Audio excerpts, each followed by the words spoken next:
This week brings 2014 to a close as we discuss the holiday events and look back with our annual Year of Gaming retrospective. We'd also like to hear what games you played most this year, new, old, or revisited. We'll take your comments and calls to help us close out 2014 right now on the show, where every gamer has a voice. Orange Lounge Radio.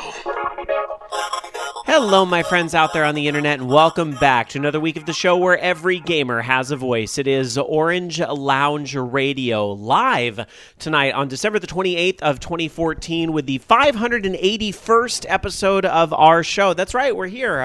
I know a lot of folks are taking off for the holidays, and to be fair, they earned it, but the way the days fell this year, we were able to bring you a show this week, so why not? We're here tonight. Myself, Rob Roberts, and here in studio with me, as always, say hello to Dark Sakura or Jamie Summers. Hi. How are you? Full. Yes, we did a little bit of our belated Christmas tradition this year. Our gay Jumas. Yes.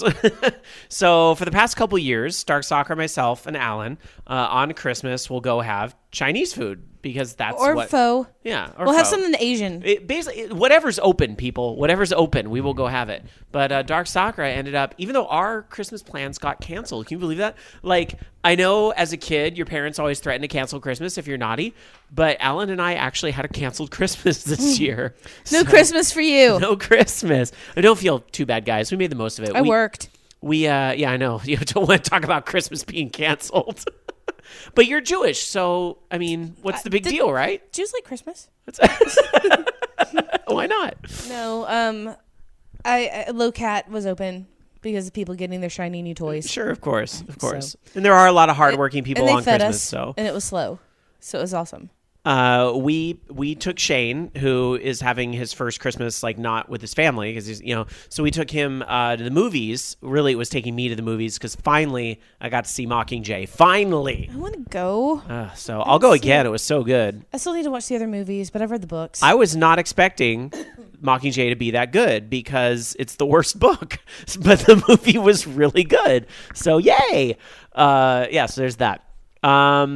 But you're not now, even though you're Jewish and we talk about celebrating Christmas together, you're not one of those Jewish folks that gets super offended like that guy on that plane did in the news. That's not you. I just don't like to I had a few people antsy with me and say, well, I'd say, well, happy holidays. I'd say, well, Merry Christmas. I'll be like, to you too. But honestly, I spoke with a good number of perfectly nice Jewish people, and I wish them a happy post-Hanukkah. And nobody was fussy. It was really nice. Yeah. My mom didn't preach at me this year. Mm-hmm. But I would like to just say that I want my family members to stop having strokes, heart attacks, jaundice, or other inflammations of their internal organs that send them to the hospital, because no. You poor thing. I mean, it's been all at once. Families should be together during the holidays to fight, as good families do. That's what happens. Not in the hospital. Yeah. All right. Anyhow, well, we're looking at the turning of a new page coming up here in the new week. A happy New Year in advance to everybody out there. Everybody celebrates New Year's, right? Well, I guess no. In some cultures, your New Year's might come a little later, but. With all due respect, I hope everybody has a happy New Year this next week and looks forward to the page turn that's coming. And tonight here on OLR, we're going to look back on 2014, and next week we'll do a little more looking ahead to 2015. But we couldn't do it without the one and only also joining us in studio, Techmaster Loki. Hello. How are you doing, Loki? Doing pretty good. Yeah? How was your holiday? You guys do celebrate Christmas, even though your wife is Jewish, right? So you get to do both. You can do everything this holiday, right? Pretty much, yeah. Nice. That's the way to do it. How was it? It was okay. We just, I had to put together a trampoline on Christmas Eve. What was up with that? I saw these pictures on Facebook. This like, it looks like a prison. It looks like a prison for children that you send them to when they're naughty, but that's not what it was, right? It's just a safe giant trampoline. It's a happy prison. It's a fun prison. It's a bouncy prison. Exactly. But so that's what they do now. They put cages on trampolines to make sure the kids don't bounce out. Yeah, so you don't, die or something. Oh my gosh. See, when I was younger, we had a trampoline. My mom bought a little trampoline because, I don't know, back in that day, it was supposed to be good for fitness or something like that. I guess maybe it still is. But we had a little trampoline, and the way I learned not to jump off the trampoline is that the first time I did it, I hurt myself. That taught me to never do it again. It doesn't work that way these days, huh? No, I mean, and they don't even have like springs anymore. It's all like nylon cords that they have and stuff. So, but it's just a pain in the ass because their instructions aren't entirely clear, and so they don't stress like the importance of hey, make sure that this doesn't shift slightly while you're putting it together, because you'll end up with what happened the first time around where I got it all put together, and look, the door shifted slightly to where now it's right in front of a pole. I'm like, thanks. I had to take it all apart and do it again. Is that how, like, when I build the new shelf from IKEA, I realized that one of the wood pieces I put on backwards, and now you have the unsightly side facing outwards? It's like, son of a... So I guess it's similar type of thing, right? But I'm sure the kids loved it. Trampoline? Yeah. Josh loves it, so he's been playing that. And then, other than that, I only went over to my mom's house, and they did, kind of Christmas there and stuff, and got more toys, and that was pretty much it. Nice. Yeah. All right, well, how are you guys doing in our chat room? Because we do tape live every Sunday night at the Voice of Geeks Network, www.vognetwork.com, vognetwork.com. 6 o'clock Pacific, 9 o'clock Eastern is when we are live on Sunday nights, immediately following the Bobby Blackwolf Show. And quick programming note for you guys, Bobby had a pre-recorded show tonight because, as you guys know, if you've listened to the show, he does this whole...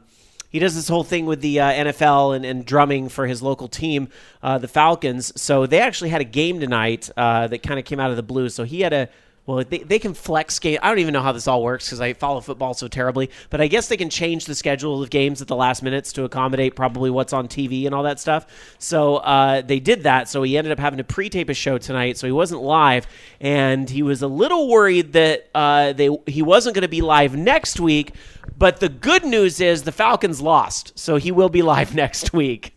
But I suppose the bad news for some people would also be the Falcons lost. And maybe that's actually bad news for Bobby, because that might be like he wouldn't get paid for a game that doesn't happen. So I guess that's too bad. So sorry to hear about the Falcons. But hey, if you are a Carolina Panthers fan, then you're having a great day. So happy day to you of the football, sports ball variety. I'm glad whatever team it is you were. Sportsed harder. I'm glad you all sportsed very well. And if you're Bobby, I'm glad you were out there banging the drum all day. That's what a lot of us aspire to do there. Let's see. Over at our chat room over at live.vognetwork.com, Tiger Claw says, since this is the last OLR of 2014, I'm sure you guys have a lot to look forward to in 2015. We will be doing predictions and all of that next week because we anticipate this is going to be a slow week for news as well coming up. So we will do all of our predictions, and also we're going to look back at what did we predict in 2014 that hilariously didn't come true? And we're going to take a look back next week because technically there are still 3 days for something to happen. So, a lot can happen in 3 days. So we'll be taking a look back next week. But we will look back on 2014 a little bit this week with as far as what were our favorite games of the year and what were your favorite games of the year. We'll be getting to that a little bit later. Rageinator schooling me a little bit in our chat room saying not all New Year's celebrations coincide at the same time because not all cultures and religions use the same calendar. That is true. So my bad if I misspoke there a little bit. But I would think most people are celebrating the change of the calendar that's coming up. If nothing else, it's the one that impacts your work week. So there's something in there. So and paydays and all that stuff. Brad from Pod Culture in our chat room also saying I had to work Christmas Day, didn't get a single damn tech call all day. Oh my gosh, can you imagine? Like you have to work Christmas, you don't get a single customer all day long. That would be great and that would be bad all at the same time. And Tiger Claw summarizing the Black Wolf news there saying, that's good news for the listeners, but bad news for Black Wolf. Yeah, pretty much. So I'm sure he did his very best, and the reason why the Falcons lost had nothing to do with the drummers. I'm sure the drummers did just fine. All right, anyway, I guess, honestly, we're going to have a weird show tonight. I mean, I fully admit that up front because it was a very slow news week. No matter what it is you celebrate this time of year, the fact of the matter is most offices are closed on Thursday, except, those that expect customer relations and so forth. But certainly the video game developers were pretty much, for the most part, all closed on Thursday. Most of them Wednesday as well. So it kind of just makes it so that everybody was gone the majority of the week. So we only have a very few things to report on this week. So I don't even have really a kickoff topic for you guys. But we will later on, in part B, we are going to get into our top 3 games of 2014. And the key word there is our top 3 games of 2014, because this time of year, everybody likes to bitch and whine and moan and complain about, I can't believe so-and-so picked XYZ as their top game of the year. And I think especially this year, there's a lot. It's very diverse this year. There's not really a clear front runner for a lot of people what's going to sweep the board for most people's games of the year. Loki, would you kind of say you're noticing that to be the case too? There really doesn't seem to be a front runner this year like there has been in years past. I don't know. That may be for some people. Yeah. There's been some good releases this year. Sure, of course. But I think there's been enough strong ones where like everybody's picking something different, Yeah. Probably. I mean, you could say Dragon Age Inquisition is somewhat of an early frontrunner based on the video game awards. I mean, it did win that, but that's, again, one award show out of how many?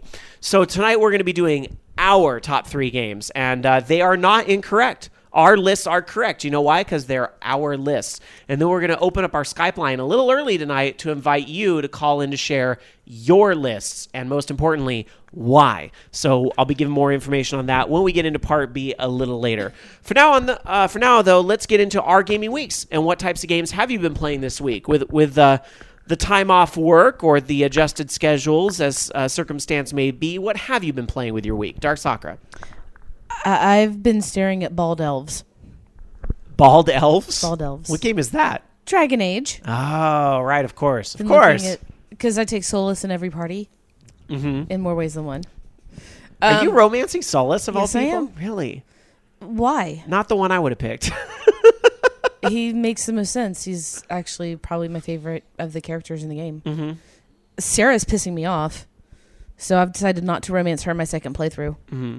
My headcanon is forever Solus. That's all right. I wouldn't have romanced Garrus in Mass Effect either. That's well, they're two different kinds of characters. They are. I'd say that the Dragon Age character that probably would correspond most to Garrus would probably be Cullen. They're a lot more like. I actually would romance Cullen, but he's not an option for a male character, so can't. But I've actually been having. I've decided what it is about Solus that I like. Well, why other people don't like him and why I do is because he reminds me of other Aspies. Oh, interesting. Very single-minded focus. Mm-hmm. Little bit of being too blunt in public and a little bit too of a know-it-all. You know what I mean? Mm-hmm. Not necessarily a know-it-all, but being very knowledgeable, trying to be helpful about it, but to the point that it comes off as being a know-it-all. And that's a very Aspie trait. Mm-hmm. So... And it's just really kind of hit a resonating familiarity with me. Was that intentional? Because I really don't know. Was that like an intentional parallel on BioWare's part? Because I know BioWare has tried very hard to kind of diversify their games. I mean, is that another sign of diversification in a BioWare title? I don't know, honestly. Mm-hmm. I mean, I would have to ask, the writers. Sure. But it's just the impression that I get. Mm-hmm. And I've noticed that everything that people complain about him about are the same things that they complain about male Aspies I know. Interesting. So it's just... It was sort of like the parallels came together and I was like, well, that's probably why I like the character so much, because I find him more relatable. But I mean, just all the things that people don't like him for are... the same complaints that people have about, the people with Asperger's. Right. So I have, I don't, and I wasn't even thinking about it when I first decided to go to him. I was like, ooh, hot bald elf. Sure. What an interesting, neat little thing to pull out of a game, though. I mean, who would have thought a video game shows us that type of, diversity within characters? That's so cool. And I've been getting back a little bit more into Fractal again because I super love Fractal. Played some Transistor, and I played it on a Mac. That's okay. Nobody's perfect. You know what? I'm kidding. Don't listen to him, baby. You're so pretty. You're pretty and shiny and new and faster than all those other things. As I pet my Mac. And I played a little Smash on my 3DS. Nice. So Who's your go-to character in Smash? Do you have one? Villager. You know, mine is surprisingly Wii Fit Trainer. I love Wii Fit Trainer. I do, and I am totally the guy that will stand in the back and do the, what does he say? Stand the sun, or what does he say? The sun. Sun salutation? The suns. Damn it, I can't even remember what he says. He said, but he fires that bolt like over and over and over again. I stand in the corner and do that the whole match, and then I do the little hula hooping thing. And then everyone looks at you and goes, "Cheap bitch." I know, pretty much, because that's me and Ness. PK fire, PK fire, PK fire. Yeah. But I am really surprised. This is the character that I find that I play a lot, and I'm not good at Smash. I'm fucking terrible at Smash, actually. But the one I'm actually okay with, Pac-Man. Of all characters, like, I really enjoy playing Pac-Man, and I think I'm getting pretty decent with him. Like, I'm really learning about how to like use the hydrant effectively, and kind of using the spins of the different Namco symbols to kind of store a key at all times. And most importantly, I'm really learning about how to control him, because my biggest problem in Smash is that I suicide off the edge way more times than I would care to admit. And that's why I like Wii Fit Trainer, because I can hula hoop out of a crappy situation if I'm stupid. Kirby was my go-to for the longest time. Oh, yeah, because he can, kind of float around, right? Yeah, Kirby was like my long time. That, and it was kind of funny just consuming other people and pooping them out. But I did a little bit of that, and I've been... what was the other thing that I was doing? Because I was playing something else, and... I got new games thanks to Loki and thanks to you. Yeah, we all kind of did. We all ended up trading Steam games pretty much for the holidays this year. I have Gauntlet and I Am Bread and Go to Sleep, I think it was called. Among the Sleep. Among the Sleep, yeah, where you play as a toddler. It's a survival horror game featuring a toddler. And I was like, okay, the concept is just really cool. Oh, yeah. I've heard of that. I haven't. Oh, I want to play that. That sounds awesome. Yeah, it's been on my list for a few weeks. Nice. So now I've got it. Let's see. Actually, thanks. I got my Final Fantasy on in a bit. I must be a Final Fantasy fanboy or something, because Dark Sakura gets me Final Fantasy 3 and Final Fantasy 8 along with La Mulana, but the Final Fantasy games there, right? And then Loki gets me Final Fantasy 13 too. So I now have a copy of every Final Fantasy game that's out on Steam. And yes, I will even I got you La Mulana because it was $2. I will. And you're worth $2. I am worth $2. Thank you. Not much more, but I am worth $2. But and Final Fantasy 8, even that I will play, even though you all know that I think it's one of the absolute worst games in the series. In fact, I think, and I am not a popular man for this. I will probably get hate mail because of this, but I say I don't give a fuck. You can you can send the hate mail all you want, but that draw... Because I'm the one that reads it. That draw junction thing was the worst thing ever and single-handedly ruined the game. But Final Fantasy VIII, which had an okay story otherwise, was my least favorite. But I understand. It did have one of my favorite scenes. But the PC version allows you to cheese it and just draw 99 spells every time, I hear. So that might make the game a lot more tolerable. So we'll see. I like cheesing the games. I know. But I'm going to give it another loved try. the ballroom scene in that game. That was so pretty. Did. And it had a good ending. The story was really good, and so I understand why the haters come at me. I totally get it, because the story is really good. I will give the game that. But I believe the battle system's broken. Not everybody agrees with me in that. That's fine. I just didn't like the game for those reasons. So I the enjoyed game the itself, story, but the didn't game like. wasn't all that great. Yeah. I'm surprised they haven't brought 12 out to like PC. Me too. That's the one. Like, and there's a lot of people like sitting on pins and needles. I think it's not just me that are like, okay, Square. So you're doing a remake of 10, and okay, you did 13 on PC, okay, and you've done 4, 5, 6 on the phone, and now you did 7 on PlayStation 4. Teehee. Where's 12? Show 12 a little Then love. when they do like the DS one as well. Remember there was a DS 12.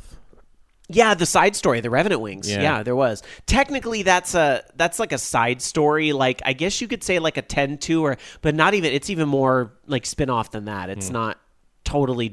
It's different. That's all I can really say.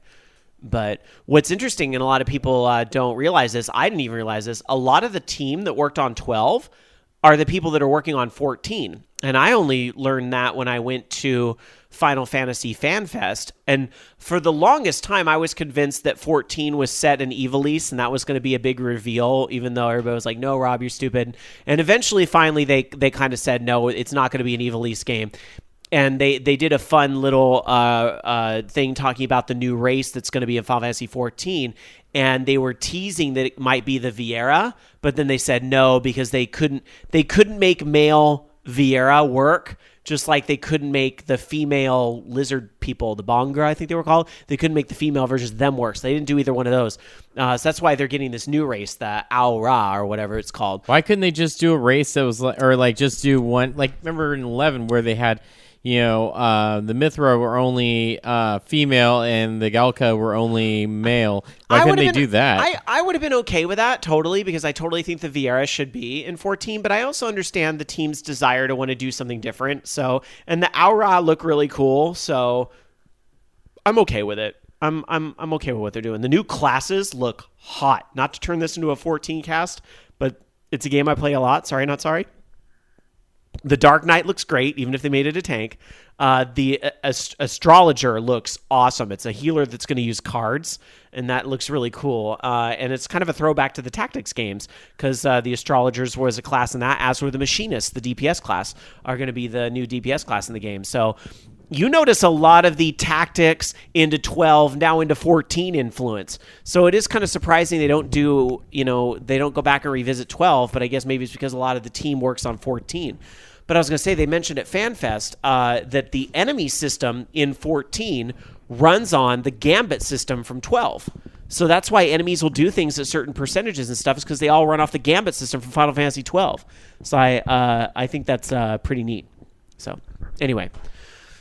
Sorry, Dark Sakura. As always, I derailed your gaming week into a Final Fantasy wankathon, but did you have anything else you wanted to share? I was done. I started reading fanfics. Okay. No, I'm kidding.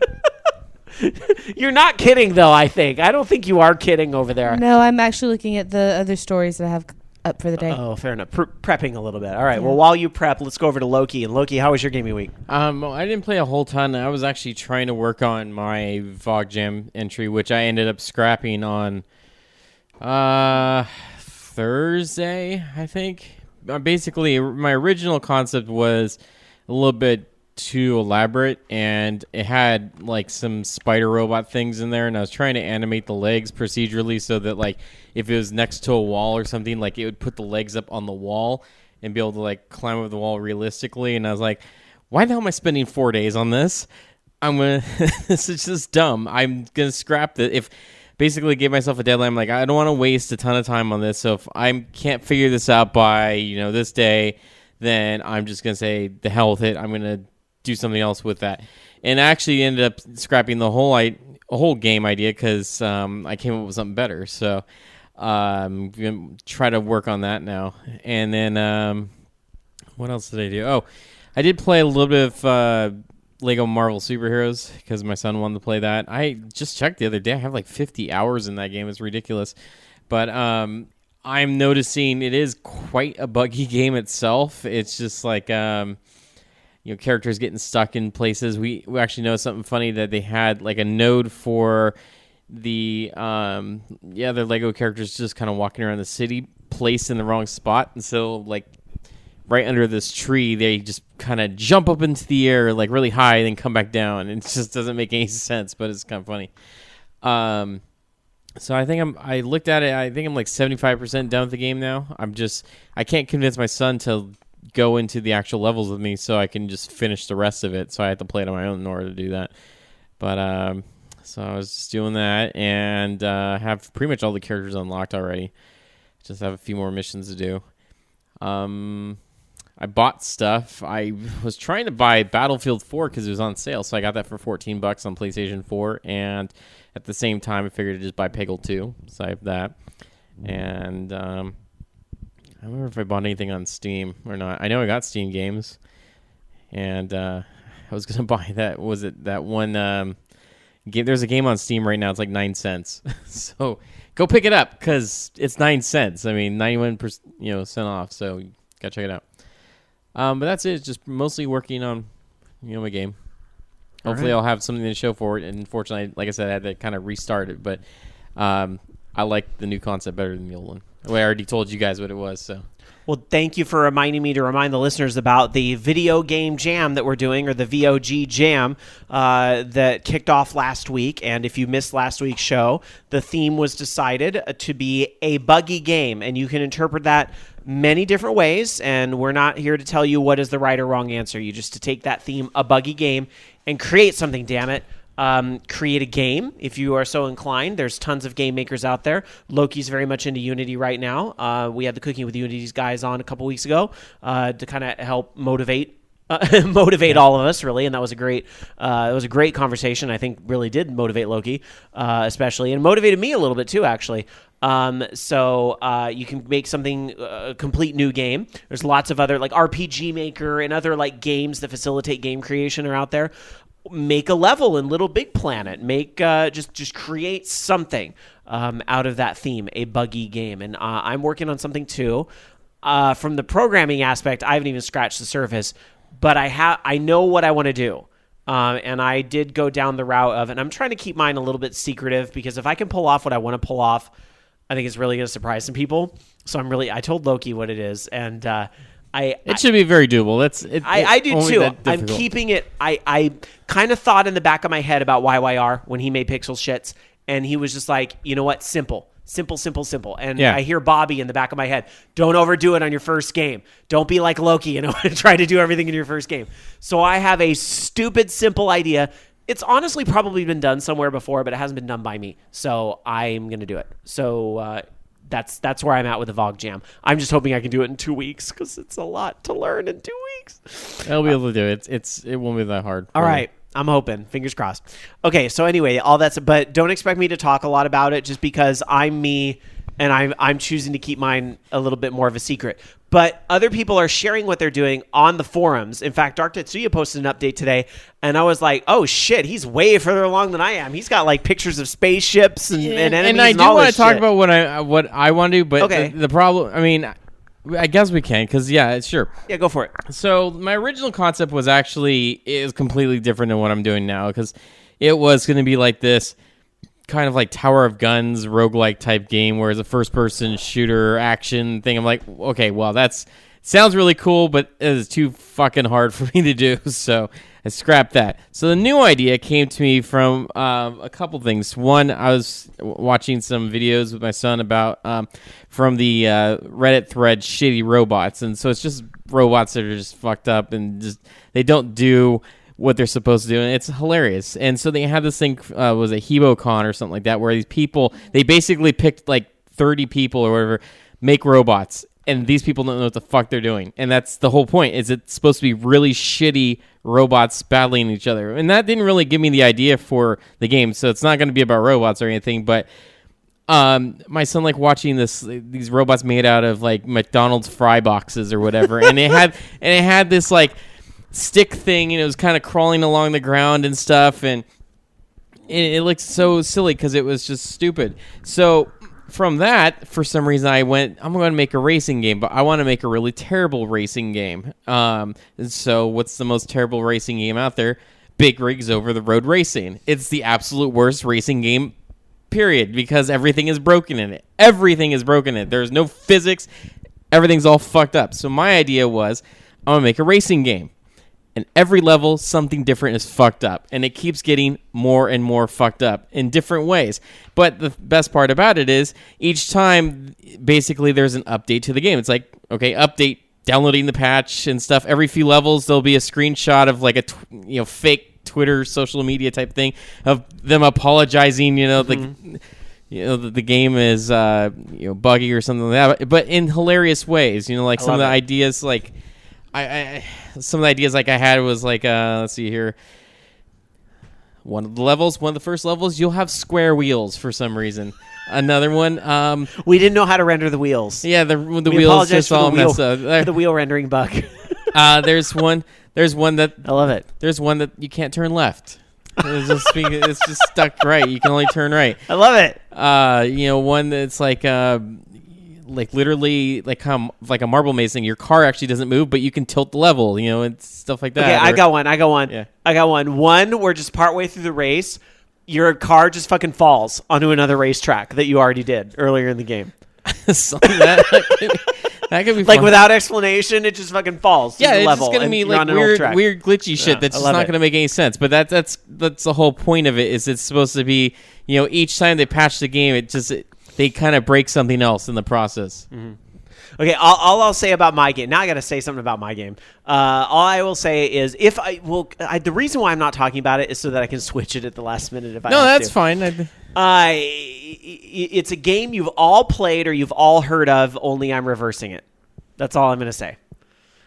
Okay, so my gaming week. A lot of the same old standbys. Final Fantasy 14, of course, been playing ample amounts of that, and 13 on PC because I still love the PC remake of that. And I unlocked Fang finally as a playable character in 13 because you don't get her until like 7 chapters into the story. So that made me excited. She's my favorite character in 13. But I have played a few new games. Thanks to Loki, he gifted me a copy of the game LOVE, or Love, but I think it's actually LOV, it's some type of acronym.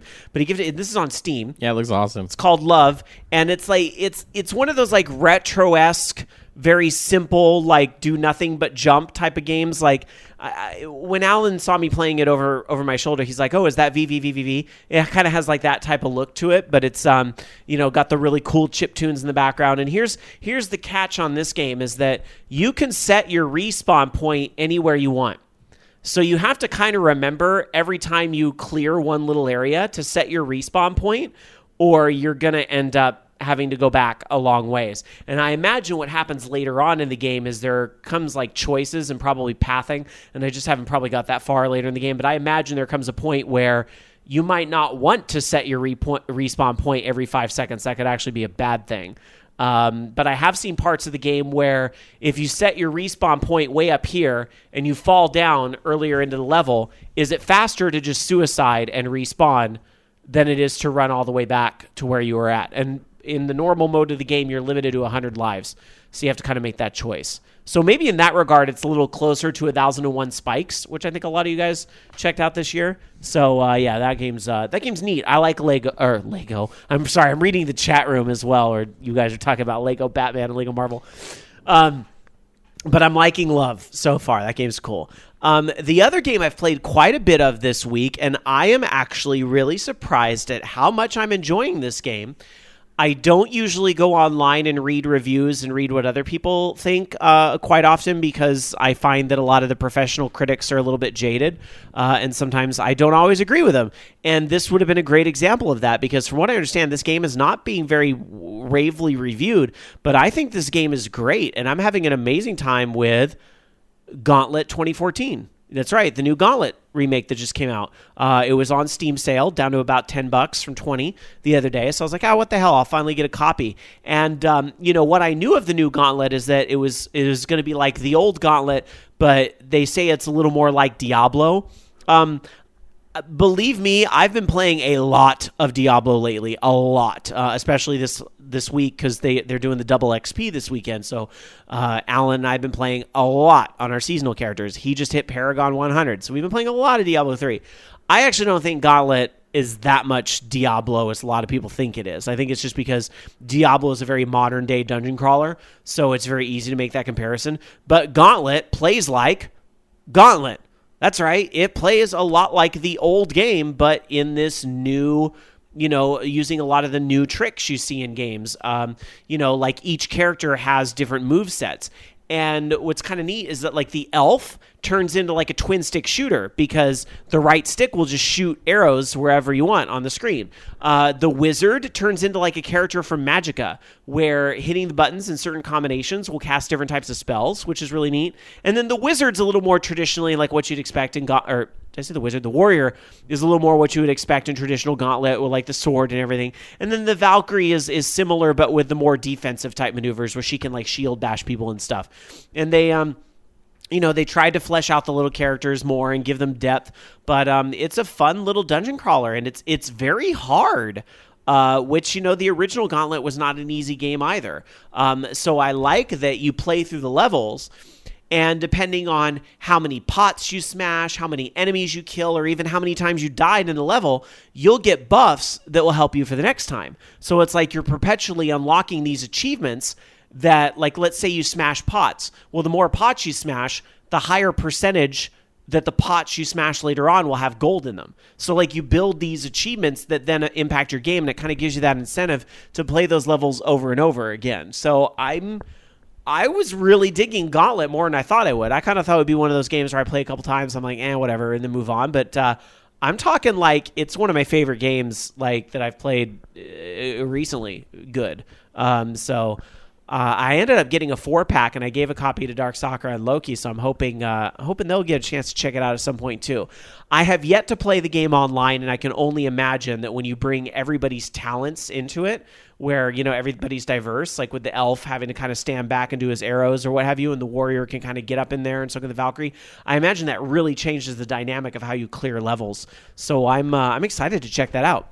So yeah, Gauntlet is pretty cool. I enjoyed that quite a bit. So very happy about how that one turned out.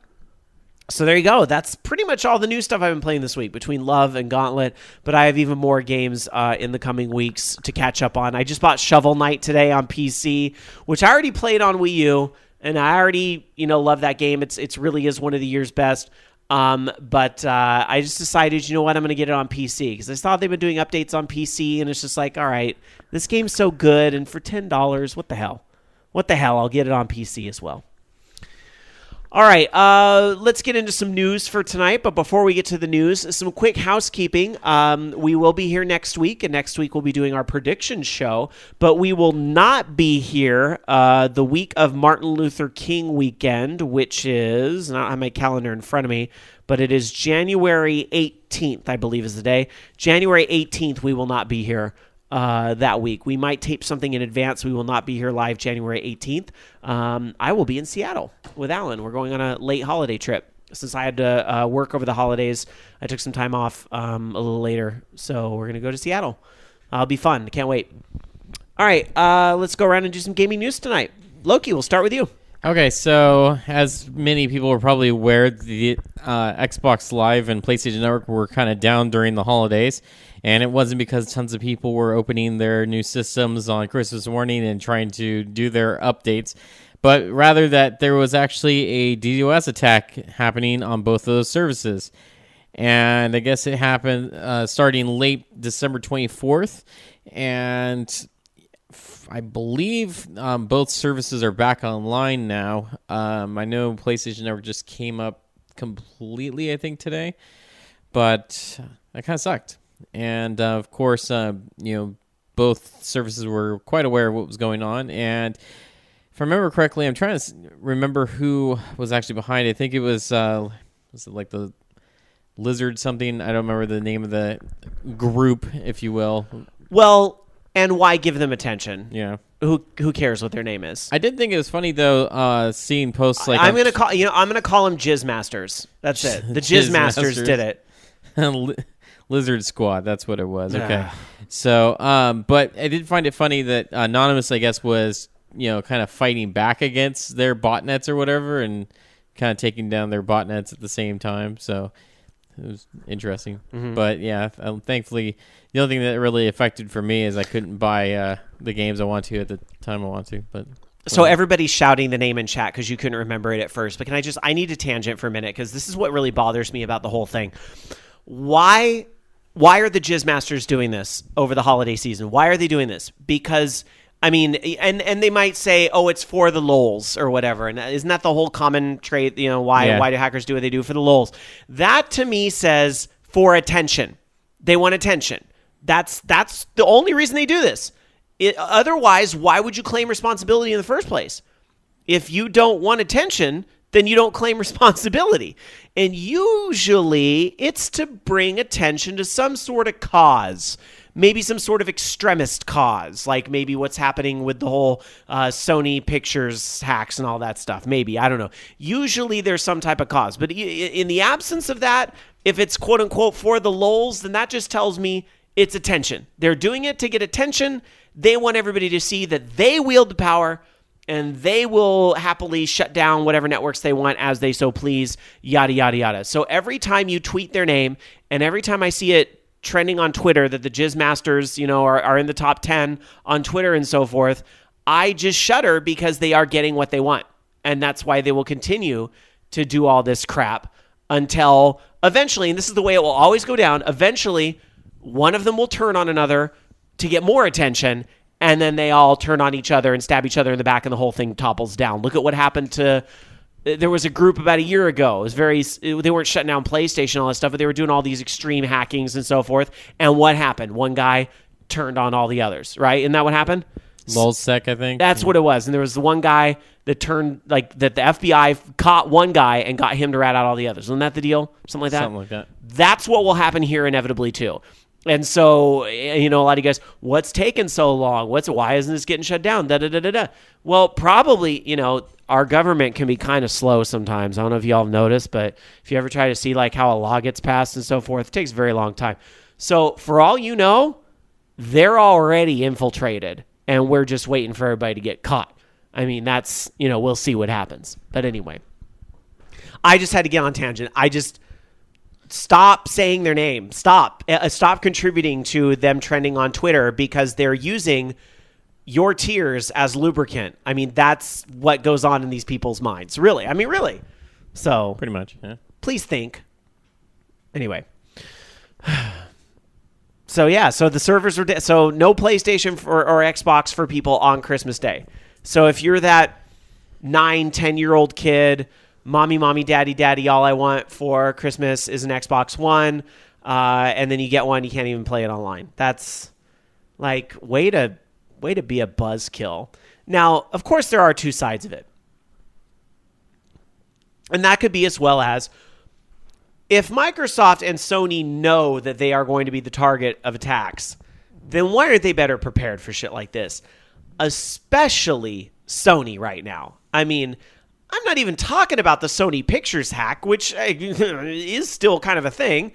But even after the shit that they went through 3 years ago, let us not forget, when, actual account information was stolen, credit card information was taken and so forth, you would think that Sony would be a little better prepared for this type of stuff.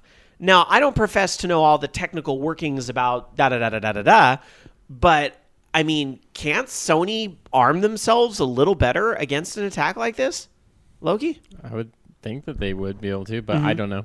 I don't really know how. Yeah. Once again, I'm not sure how that stuff works, so don't know. Let's see. Dungeon Buster in chat says FBI is already investigating one of them, but he's in Finland. They can refuse extradition. And then don't get worked up over this. It's nothing. Pay it zero attention. I did. Well, I say don't say their name. That's anyway, whatever. Let's see. And then Tiger Claw says, I think somebody from the Jizz Masters got interviewed, and they said the reason they did it was to prove a point that Xbox Live and PlayStation Network have crappy security. There's other ways to prove that point than shutting the networks down on Christmas Day, I would think. I mean, there's other ways to do it. And aren't the people that are trying to, I mean, God, it's like a fucking soap opera. Like, aren't the people that are trying to attack the Jizz Masters in turn, like the good guys, quote unquote, aren't they trying to help Sony and Microsoft kind of better their security? Aren't they like sending that type of information over? I don't know. That's what I thought I was hearing. Maybe. Who knows? It's such a these are the sands through the hourglass, like the days of our hacking lives. It's just like, once again, even with Anonymous and stuff, there's no organization to it. So you could have people that could be part of Anonymous or say that they're part of Anonymous, and then they're in their own little group, and it doesn't matter. If an organization like that had a head, it'd be easier to take down. Well, yeah, and if you said you were part of Anonymous, then you're not really anonymous, are you? I mean, isn't that the trick? Isn't Isn't that the thing? I thought that's how it worked. Well, you're still anonymous. They just But you're don't not, know. because you just said I'm with them. But okay, well, I thought the thing was it's in the name. You stay anonymous, right? Well, you don't know who they are, so they're technically anonymous. I'm confused. Am I just too old? Is that what this is? If I hit that point where I'm too old for this? Don't worry, Rob. We'll get you your cane next year. I guess so. I don't understand. All right, let's see. Going to our chat room over at live.vognetwork.com. Ragenator says, Sony did better arm themselves, Sky, but their hamster that served as chief security officer recently died from overuse of exercise wheels. Kaijudo in chat says they do it more for the laughs, not attention. If they wanted attention, they'd show themselves. Well, they are showing themselves. You know their name. Everybody's tweeting it. I don't see where they're not showing themselves. They are. This is just their chosen identity that they're putting out there or whatever. So I don't know. Anyway, I'm disappointed that we pay for Xbox Live. We now pay for PlayStation Plus. And I get that there's great deals on games and all this stuff, but part of their reasoning for charging for PlayStation Plus was because we need to better our security. We can't afford to do all the free, stuff anymore. It's not, they threw all these lines at us about why they're going to charge for PlayStation Plus because they want more money, right? And this happens. And it's down for 3 days during one of the busiest periods of the year. And boy, oh boy, you should have seen some of the Twitter spats I was having over this thing this week, which, I understand. I respect everybody's opinion and the places they're coming from, but it was getting a little heated on Twitter. And, I get it. Some people and the way they complain about things like this is like, I want my money and I want it now. No, and some people throw a real tissy fit about it. And, I understand that I have very thin patience for things like that too. But at the same time, if people are going to be upset that what they pay for isn't working for 3 days, I would think that they are entitled to some type of compensation. I'd like to quote something my husband's fond of saying. Sure. How does it feel to want? Well, okay. But then why are we paying for it? Maybe my PlayStation Plus is up for renewal. Maybe I won't renew it this time. Okay, then don't. I think I might not. I'm going to wait and see what they do in response to this whole thing to see if I'm going to renew. But even like the most shittiest customer service experience that I could think of, Comcast, even them, if you complain and your service is like say out for a couple days or something, they'll usually credit your bill those couple of days. Yeah. It's like, and I'm not saying that Sony has to come out and provide all these free games again and have it be like fucking Christmas all over again and all this stuff. That's not what I'm saying. All I would like Sony to do in this situation is acknowledge our network was vulnerable to this, and this is what we're doing to make it better. And since we were down for 3 days, we're going to credit everybody with 3 days. That's all I want. And that's all I think any person wants in this situation when things get heated is that you want the corporation, or just not Joe Blow, who represents corporation, gets paid to take all the verbal abuse. Or just credit the people that have PlayStation Plus like a couple bucks or something, because that I understand that you can't. There's really no way to extend your membership out a couple days because I think it renews. I don't know if it renews. I'm not even sure that really does it for me because if you work out the math, it ends up being like less than $1. But I want Sony to say, it was vulnerable, we got attacked, and this is how we're going to make it better. And I know a lot of you guys, a lot of you cynics are out there are saying they're never going to admit that. Well, then why are we continuing to support it? Everybody gets a free PlayStation Go or a PlayStation Portable. Was it a PSP Go? PSP Go. No. They've got tons of those, I'm sure, right? I don't know. It's not so much about the what, because I also understand where it's kind of bullshit that somebody else, an outside influence, takes down their network, and so now Sony has to pay up for that. But at the same time, why has Sony been down for 3 days? Like, this says a lot about their security. How quickly was Microsoft able to get up? They got up within 24 hours, I'm pretty sure. Yeah. But then here sits Nintendo, who knew that your Wii U is the only thing that was going to be online this holiday. Who knew? Well, and then once again, I think the reason why is resources. It's like, okay, well, we can take down 2 if we take down Nintendo, I don't think a lot of people are going to give a crap. But at the same time, I think it's easy to say that. I think it's easy to say they didn't target Nintendo because they just don't fucking care. And maybe that's the truth. But at the same time, consider this. If they did target Nintendo and they couldn't do it, would they admit it? I don't think so. I think I remember reading that they said they're fans of Nintendo, which is why they didn't do that. And I'm saying they're criminals, and that could just be a convenient excuse for you couldn't do it. You couldn't do it. So you made a convenient excuse that you're fans of Nintendo. I'm not consider buying it. Why not? Why it not? Could. Because this is a company that just now figured out how to do DLC, like a decade after everybody else. I'm sorry, I don't believe for a second that they have some sort of, security system that's, out matching any other, game network security system. Could that be the reason why it's taken so long is because they wanted to do it right? I don't think so. No, I'm just saying. I don't think so at all. All right. We'll see if Jizzmasters or whoever comes next decides to take out Nintendo, then whatever. I guess I'll be proven wrong. But for what it's worth right now, saying that they didn't want to do it could be a convenient excuse. So that's all. Anyway, going to our chat room over at live.vognetwork.com. Tiger Claw says there, Nintendo security is really tight because nobody ever hacks them. Nintendo does have a bunch of credit cards on file. You would think. Let's see. Bonds006 says Nintendo laughed all the way to the bank on not getting a DDoS attack. DJ Rama S says Nintendo has a network? ? So there you go. And then Fifth Dream says no one is breaking into anything. And that I understand the whole concept about hackers versus DDoS flood and all this stuff. Whatever label you want to put on it, it's being a dick. So they're being a dick. That's what it is at the end of the day. They're being a dick by shutting down PlayStation Network and Xbox Live on Christmas Day. That's just being a dick. Anyway. Sadly, that was one of the biggest news stories that came out of the week. But there were some other things that happened during the week, including this, which interesting timing on this. Speaking of Nintendo is upping their lobbying presence. So you know what it means to be like lobbying. It means you have money. That's when you lob money at people. That's when you lob money at people and you get their votes in return. That's essentially what it is.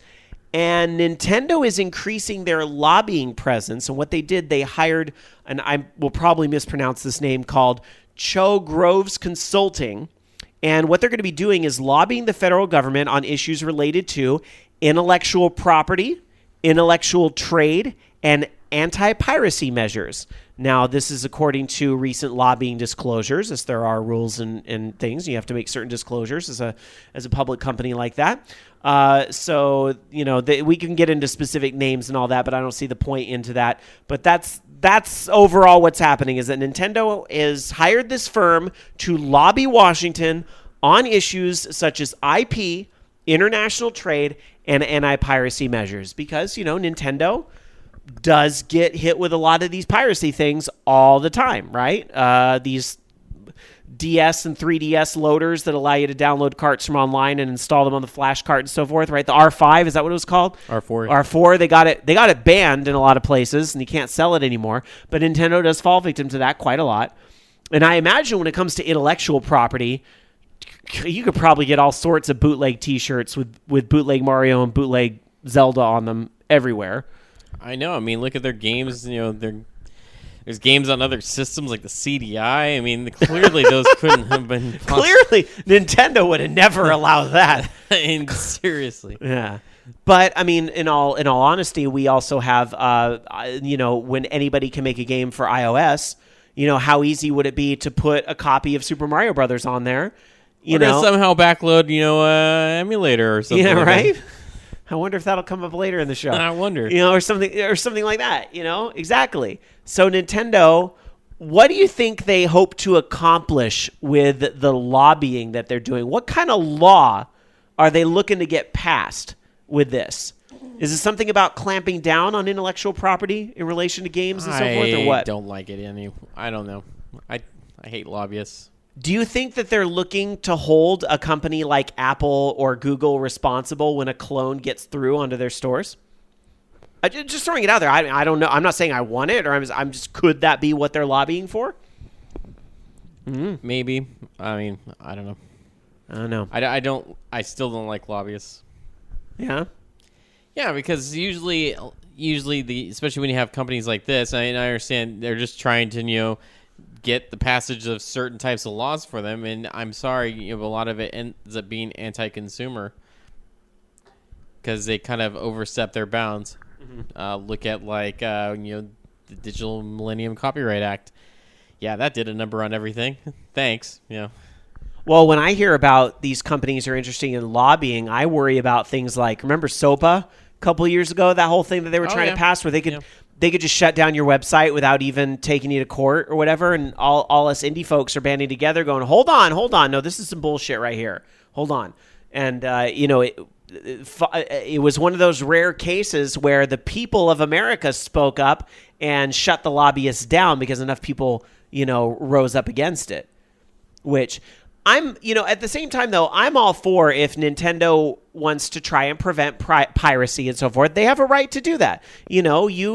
As much as it might make some people upset to hear, you have to understand it is wrong for you to download Pokemon Ruby Sapphire remakes on 3DS and play them for free. Like that is wrong to do that. I understand that. My problem I have with it is when they start saying, "Oh, we're protecting our IP by not allowing you to make a YouTube video or something like that." Yeah. It's like, how far does that hand go? How far does it go? Or like, that. oh yeah, you made this like fan art type thing. Oh, I'm sorry, that's violating our IP or something. Right. That's where I have the problem. Yeah, that I get that. Is that how far does those protections sort of reach? And you're right. And I've bitched about this on the show I don't know how many times. A lot of the stuff on YouTube goes too far, and none of YouTube's rules are in the interest of the people that make the content for YouTube. That's the thing that blows my mind, how they are so damn successful when the people that actually create the content for YouTube never defends. YouTube never sticks up for them. YouTube doesn't care about them. They always bend over to copyright holders first, even if the copyright holders don't have a legitimate claim. Yeah. It's crazy to me. And there's people abusing the system even. Like there's some indie guys out there, and not even indies, but like Warner, they were doing that where, you're not part of our our embargo reviews or whatever like that, or you had to agree to this in order to be able to put the video out at a certain date, but you didn't somehow you received a copy of the game and now you're not allowed to put this video out there because you didn't sign this agreement or something. That's messed up. Tiger Claw with an interesting perspective in our chat room over at live.vognetwork.com saying maybe the lobbying is also to help protect them against these companies trying to sue them for patent infringing. Well, that's that's fine. That's once again that's going up against these trademark laws and stuff like that, or copyright laws. We'll all support Nintendo. There needs to be copyright law reform, anyways. And I'm fine with that, but I just don't think that I don't think that's the case in this time. I think it's something else. Let's see. Kaijudo in chat says Nintendo wants to freeze the pirates in Carbonite. Well, they probably would if they could. And Bonds006 says, Google, owner of YouTube, is making money for the video hits. That is their business. Well, imagine if people stopped making videos for them to get the hits on. I'm just saying. And I've even created stuff on YouTube, and I've made stuff and so forth, and I get very frustrated with some of their little claims where they claim that I'm using copyrighted stuff, but I'm literally looking at the website where they have released all those rights to people that want to do Let's Play videos and so forth, but you can't fucking send that information to YouTube because there's not a human being there. So why am I still on YouTube? Because there is literally no other site. There's literally no other site that takes that'll take gaming content because it's such a slippery slope, admittedly. But so irritating. Dark Sakura, you get into some of this political stuff sometimes and so forth. I'm dying to know your thoughts. What do you think about Nintendo getting a lobbying firm to represent them? I'm not really surprised. Mm-hmm. I mean, especially now, if you also look at the fact that Nintendo has been getting into more and more online content, they could very well be throwing in their lot with some of the issues regarding net neutrality as well. So that was another thing that I was sort of thinking of. Oh, good point. I, as I've said for other issues in the past, I don't want to speculate until I have something more firm. But I think that, yeah, I really don't know what to think, to be honest. That's a really good point, though, about the net neutrality. I didn't even think of that, but you're right. Now that Nintendo actually has more online playable games, as they've had a few this year, that's something of particular interest to them. And they've always taken a very, I would say, solid approach to protecting their IPs, to protecting their interests. And I could see where it would be beneficial for them to throw their lot in with the political game. So I think it's all speculation at this point. We have no idea. Yeah. I'd rather wait for something more concrete. You know, some people have called Nintendo the Disney of video games, which is, it's really not a bad comparison in many ways. I mean, it's a quick and rushed and sloppy comparison in some ways, but in other ways, I mean, you have these extremely identifiable characters. You got Mickey Mouse, Donald Duck, you got Mario, Link, and, you know, all these characters in Smash Brothers on Nintendo's side. It's not to say that Sony and Microsoft don't have their own, but there's also other animation studios, like, you know, there's Warner Brothers, there's other animation studios outside of Disney too. Don Bluth. Yeah, there's all this other stuff, right? So, but Nintendo in some ways is the Disney of the video gaming world. And we all know that Disney, look at what Disney does. Like, if you look at Disney's lobbyist, Disney got copyright law changed to prevent Mickey Mouse from going public domain. Mickey Mouse was supposed to go public domain in the last decade or something, but Disney lobbied to get copyright laws changed so that Mickey Mouse wouldn't go public domain. That was to keep that protection, basically. And so it doubled the length of time or something like that something will stay copyright before it goes into public domain. So, I mean, if you're curious about the types of stuff Nintendo might be doing, Disney might be a company to look to for inspiration of what they're doing. Who knows? Just throwing a thought out there. All right, anyhow, let's move on with some more news. Dark Sakura. Well, we do have some news out of the fuckery that came through with Assassin's Creed Unity. Well, there is a patch out now that improves the performance of the game. This third patch is supposed to fix frame rate issues and make the game play more fluidly. That's with this fourth patch. Basically, it's 6.5 gigabytes, and it refurbishes, as they've said, some of the areas, especially here, it says in Paris. It's supposed to be more beneficial for PS4, but there are some updates on Xbox One that people should see. So they're trying to make the games fit each other, each edition of it look more alike in terms of quality. Really, the other thing too is that they're supposed to help the NPCs run more smoothly instead of just being sort of useless there.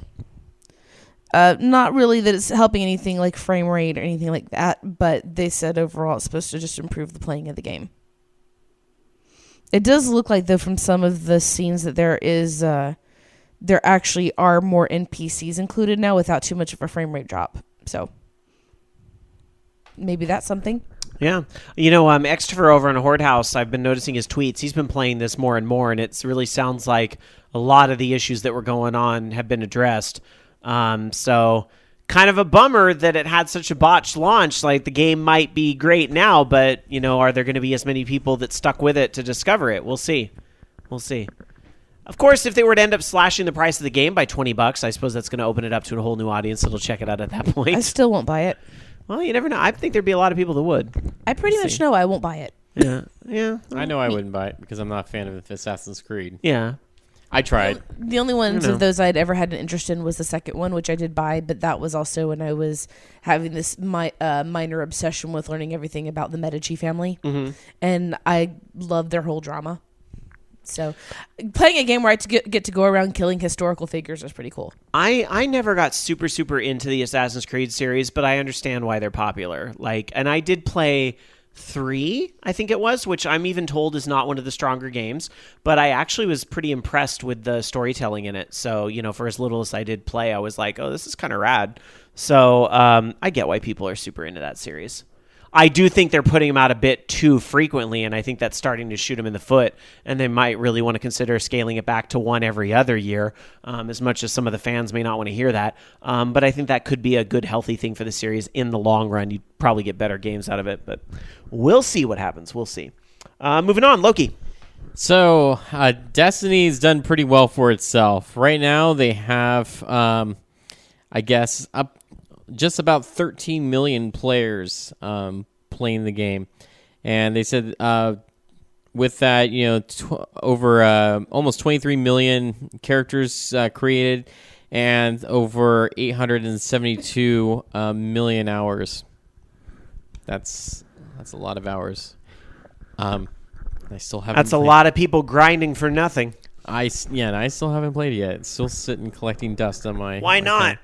Why not? Just don't have time, and also got a limited amount of time. Got to dedicate all that free time right now to VOG Jam. So once it's done, then maybe I'll take a break and do that. But then I got to go back to my other game too. So maybe by that time they'll have the balance patch out or something that helps out. I really don't like their whole concept for endgame in that game. That just gear with light on it is the way you level up. What? And then the expansion does nothing to bridge the gap at all for people that want to catch up. I don't get it. But I know some people that are super really into it still and love it and think it's one of the best games of the year. So props to play Watch Dogs I suppose. Too. So yeah, it's also sitting there. That game, I played a little bit of that. That game's pretty good. It's interesting. All right. Let's talk about Amiibo. Amiibo's been doing crazy well for Nintendo. Lots of them selling. And we talked a little bit last week about how Toys R Us was having some issues around the whole Amiibo. Well, there is a little update to that whole thing. So Toys R Us actually canceled a bunch of the Lucario Amiibo, and some orders got reinstated, and some other people were able to get a different way of ordering. So if you use PayPal or gift card or whatever.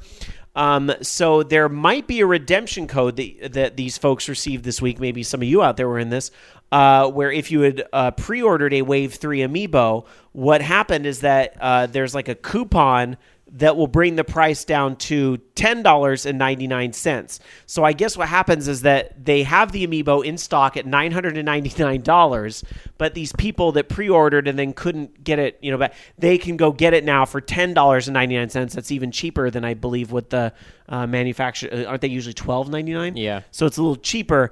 And then that way other people aren't going to buy them for, they're not going to scoop them all up for $999.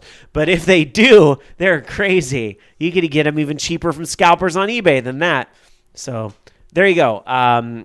Toys R Us trying to resolve that crazy Amiibo situation, which, man, those Amiibos, it's nuts. But then again, Dark Soccer, you said you saw some on Christmas Eve. But my assumption was that you were probably seeing the common ones that Nintendo has said they're going to put tons of out there, like Mario and Link and all that stuff. So, I got a Link one for Secret Santa for somebody. Yeah. The ones that people are going crazy over are the limited ones that are coming out in these little waves, like Wii Fit Trainer, and now what? Little Mac and Pit, I think we're in this latest bunch, and it's people going crazy for it. But I got friends on Twitter that have every single Amiibo, and so they were trading tips. Somebody was saying, "Oh, a spice rack is a really good way to display your Amiibo." And I was kind of looking at it, going, "That actually does look really cool." I got to that's a good tip. But some people are collecting it totally just for the figures. Doesn't even some people again. Nintendo is the Disney of the gaming world in many ways. And there's another great example that people just want to have the little figurines. Dark Sakura, what do you have for us before we get to what I'm sure will be a very dry release day schedule? Well, actually kind of dry news, but it's sort of interesting. There's a UK games industry publication, MCV, and another one called Develop that are doing a 2015 salary survey for people in the video games industry. This is including publishers, retailers, developers, services, anywhere in the world. And basically they're wanting to collect what people's salaries are for their positions worldwide, I guess, to do a big survey on it. If any of our listeners, are in the industry, you can go to mcvuk.com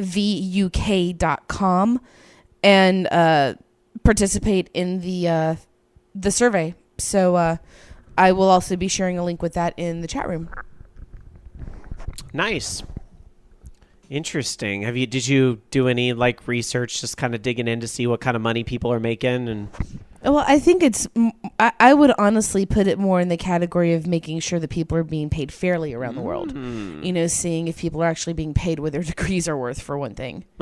It's actually a pretty good way also of seeing exactly what the industry is doing with the money it's bringing in. So maybe it's trying to hold them to some ethics. Nice. Yep. I like that. All right, let's travel around the world and check out some release dates and see what is coming out to a video game store near you. I imagine it's going to be pretty dry this week, but let's check anyway. Loki? Yeah, in fact, I was just taking a look at that because usually in January there's some things, very little, but the next thing I show coming out is not until the 20th, and that would be Saints Row Gat Out of Hell. But unfortunately, nothing this week. Nothing.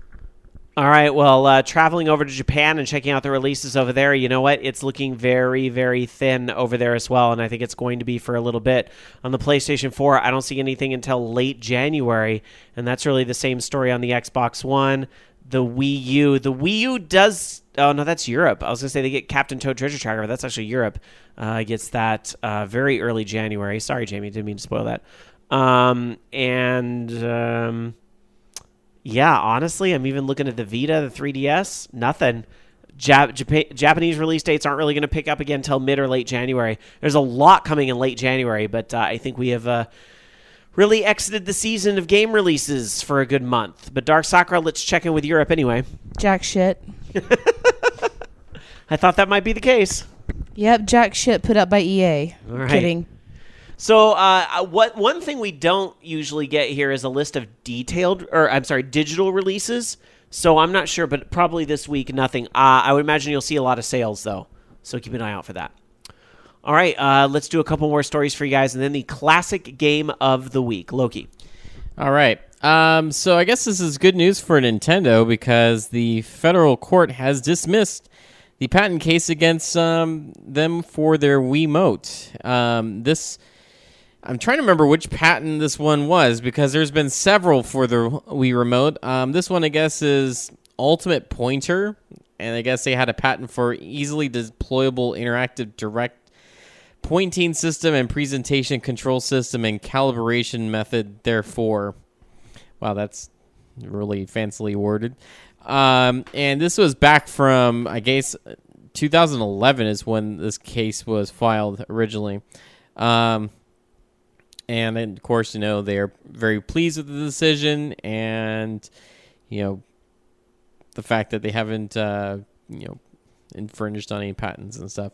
Of course, I want to say, this isn't necessarily completely in their favor because you may remember, not too long ago, Philips won the dispute against Nintendo for the Wii Remote thing. See, this is what kind of confuses me about that. It's like, how can you have multiple companies claiming that you're infringing on their patents for things? I mean, it's like, which one of you actually made this? I mean, well, they can't all be. Because there's more than one thing that comes into play. And I want to say with the Philips one, and again, I don't get paid to follow this stuff, so I have a hard time, but I believe it was specifically with a remote control type device that controlled games.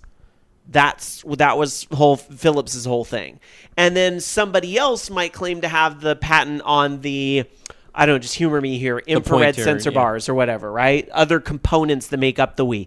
I think somebody took issue with the whole Wii channel interface was an issue for somebody that had sued Nintendo. So it's all those little bits and pieces. Everybody wants, their piece of it. So lame. I know. Law is complicated. That's what I should have. That's what I should have got into, and I'd be rich with all these. Why you gotta be picking on Nintendo? I mean, seriously, they're having enough trouble as it is with, getting the Wii U launched. But their online was up during the holidays, so there's that trade-off. I guess. All right, Bonds006 in our chat room over at live.vognetwork.com says, the patent suit against Nintendo is still going on. I would think Nintendo settled this case or settled out of court. Nintendo, though, also strikes me as the type of company that doesn't want to settle for shit, because that would admit some type of guilt, even though there's a type of settlement you can do that is you're doing a settlement without any admission of wrongdoing. But I think even that Nintendo does not want to do unless like their back is against the wall or something. You know what I mean? Mm-hmm. So anyhow, speaking of Nintendo, there's just a lot of news coming out of them on this very slow week, including the new anime app Crunchyroll, which is now available on the Wii U. It's not new. I know nothing about Crunchyroll's been out forever. I know Crunchyroll's been out forever, but not on the Wii U. That's okay. The news. It's now out on the Wii U. Woo! I don't know Crunchyroll. Tell me about this service, though. It's how I watch Sailor Moon. Seriously, I'm watching the new Sailor Moon series. Uh-huh. I paid for Crunchyroll just so I could watch it. Mm-hmm. Well, now you can get it on the Wii U, and if you want to use it, you have to have a premium Crunchyroll membership. That is going to cost you about $12 a month. But if you want to get into watching lots and lots and lots of anime, this is a great way to do that. Is it implied by that picture that the Animal Crossing movie is on there? That's my assumption, but whoever ran this article could have just tried to tie it to video Anime gaming. Nintendo. Yeah, I don't know. Yeah, Anime Nintendo. Who knows? I do not know. And the Animal Crossing movie is super adorable. I would ask Ramma or Giovadea, one of the folks over at Anime Jam Session, which I can throw a programming note out there. They are on holiday break. They won't be back till mid-January, but they are bringing us a new episode this week from DerpyCon, which I guess they taped a while ago, so they're going to play it this week. But that would be the guy to ask. I would assume he would know if this is available or not, because I sure don't. I did the program guide for DerpyCon. DJ Rama S says it's better on Hulu. So there you go, from the guy who knows his shit himself. All right, let's travel back to a classic time in games. Let's travel back to a time when you didn't watch fucking anime on your video game console. You had a friend who lived in Japan send you tapes. That's what off a TV. Off a TV. So you also got introduced to Japanese game shows that way too. That's right. Which really is the best. They should. It I really wish is. they had a whole television network in the U.S. that was all Japanese game shows. That was the first time I'd ever seen a dog shit live on TV. I'd love it. I love it. No. It was. They were doing like cow soccer and dog soccer and baby soccer. And the dog, like, they were trying to lure it with treats and everything. And finally it looks from one side to the other, stops and shits. And then they replayed it. That's awesome. That's like Puppy Bowl. Anyway, before my co-host took the conversation literally to dog shit discussion, we were going to get into the classic game of the week. Dark Soccer's going to step into the gaming vault and over the poo on the ground and find a game that she thinks, hey, you should really think about checking out this game this week, because there's nothing else to play this week unless you're catching up. I gotta say though, that's the only thing that was probably missing from was that dog football game that they had on the Wii. It's the dogs, randomly shitting on the Push field. X to shit. And you know what? What would have been fun is that if they leave the shit there, then it can cause like other accidents, like they can slip in the shit or something. You guys think about this way too much. I'm getting uncomfortable. Dark Sakura, what is the classic game of the week? Balloon fight. I picked it because Dan said so. I was literally sitting there going, Dan, I need a game. You should do balloon fight. This is a good game, though. Okay. Well, I don't know. I use the term good loosely, but it's influenced a lot. Well, and he's the one who told me to put the other video up, so that's why I linked it to you. Because it actually has the full music. So it'd be a good idea. Anyway, Balloon Fight came out in 1985. It was developed by Nintendo. It's a Joust ripoff, but that's okay, because apparently Nintendo can rip off whoever they want to, but other people can't rip off of them. It actually first was out in 1984 as Versus Balloon Fight, which was an arcade one. It was the Nintendo Versus system, which I'm sure we all remembered how those pissed us off because of their time limits and whatnot. The official console version of it in the US came out in 1986. And it is very much like Joust. You sort of float around and run into your enemies and knock them down. It has had ports. The actual NES version was ported to the NEC PC 8801 October 1985, and then the Sharp X1 in November 1985. We have a Game Boy Advance version called Balloon Fight E for the e-reader.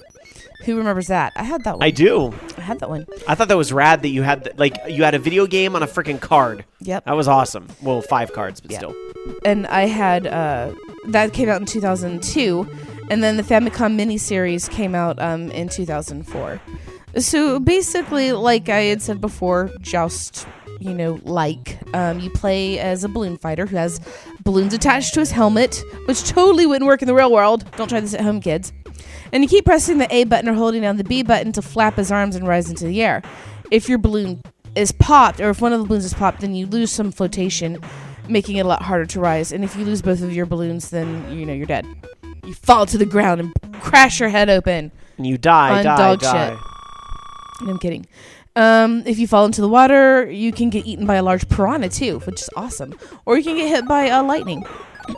So you have the 1-player and then you have the 2-player game, where you just have to clear the enemy, and then you have Balloon Trip, which is the second video, Rob. Yes, which I think some of the music just played there in the background, but let me bring up video number 2. This is the Balloon Trip music, which is the full theme. Okay. Balloon Trip is where you're supposed to avoid obstacles on a side-scrolling stage. The original arcade version did not have Balloon Trip, but I mean, it's different every time you do it. So basically, you just have to clean off the stages, and you burst balloons for other people, and you have your bonus stages. Now I mentioned all of the other versions are out. It was also on Animal Crossing on GameCube. There was a Game & Watch version as well, and it was based off of the Balloon Trip mode. And then you play as Balloon Man. There's a sequel called Balloon Kid that came out in 1990, 1991 in Europe, on the Game Boy, that turned into a platforming version. And it did not come out in Japan, but there was a version that was Hello Kitty World that came out that had all that on there. There was a port on the Sharp Zaris, the PDAs. And I don't know if you're going to mention or not, but lest we forget the Tingle version that they had a Balloon Trip as well. Yes. There was, you had, hold on, because I was just actually getting to one of that. You can actually get the Balloon Fighter helmet as a power-up for the Wii U Super Smash Brothers.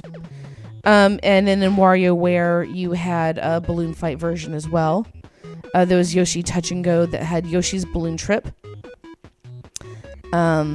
We had the Tingle one as well, which was called Tingle's Balloon Fight for Nintendo DS. It came out on Virtual Console a few times. It's been on the Wii U Virtual Console. So yeah, there's a lot of Balloon Fight. I'm looking at just an entire page of Balloon Fight right the fuck now. Never-ending Balloon Fight information. Well, and in Smash Brothers, the villager uses some of that Balloon Fight stuff. Well, that's why I said there's a power-up. Yeah. It's the Balloon Fight helmet. Yeah. Is it actually in Smash Brothers, or is that the balloon for like the packages that come in? No. They have the Balloon Fight helmet in the 2 new ones. Yeah. So, it has been out on arcade, Famicom, PC-88, Sharp X1, Game & Watch, Game Boy Pocket, the Sharp Zaris, the GBA e-reader, other versions on GBA DS, Wii Virtual Console, 3DS Virtual Console, and Wii U Virtual Console. So, Nintendo, I know we know you love Balloon Fight, but really, that's a lot of fucking Balloon Fight. And surprising that they never really revisited the game for as much as they, are kind of, on this game. Balloon Fight for Oculus. Balloon Fight 2. Now it's personal. Bigger, fluffier balloons. Silicon. Mylar balloons. All right. Anyhow. Yeah, that would be like a power-up. You get the Mylar balloons that, never fucking die. Exactly. Yeah. Pop this, motherfucker. Yeah. All right. You could, if it hits a power line, and in which case it, Electrocutes everyone. That's right. breaks the power line. That's Yeah. right. Shuts down power in the entire city all night. All right. And then everyone tries to hunt you down with your balloons. There it is. and Your kill you. classic game of the week, Balloon Fight on the NES. You know what? We have a lot of imagination. We do. We have some very active imaginations, which we hope people will turn to reality in our video game jam that's going on right now. I'm going to hire someone. I'm going to outsource my game to Russia so I can be like a real developer. That's pretty good. I like that. Yeah. All right, we're going to take a break, guys. We are going to take a quick break. When we come back, we're going to do rapid fire news, and then we're going to get into it. It's that all your gaming podcasts are going to be doing this week. Our top games of 2014, the top 3 games of the year from us here in the OLR studios, and from you guys out there on the internet, on Skype, username Orange Lounge Radio, via phone 1-877-GAME-OLR. We are going to be hearing your top 3 games of the year when we come back with a break with more of Orange Lounge Radio right after this.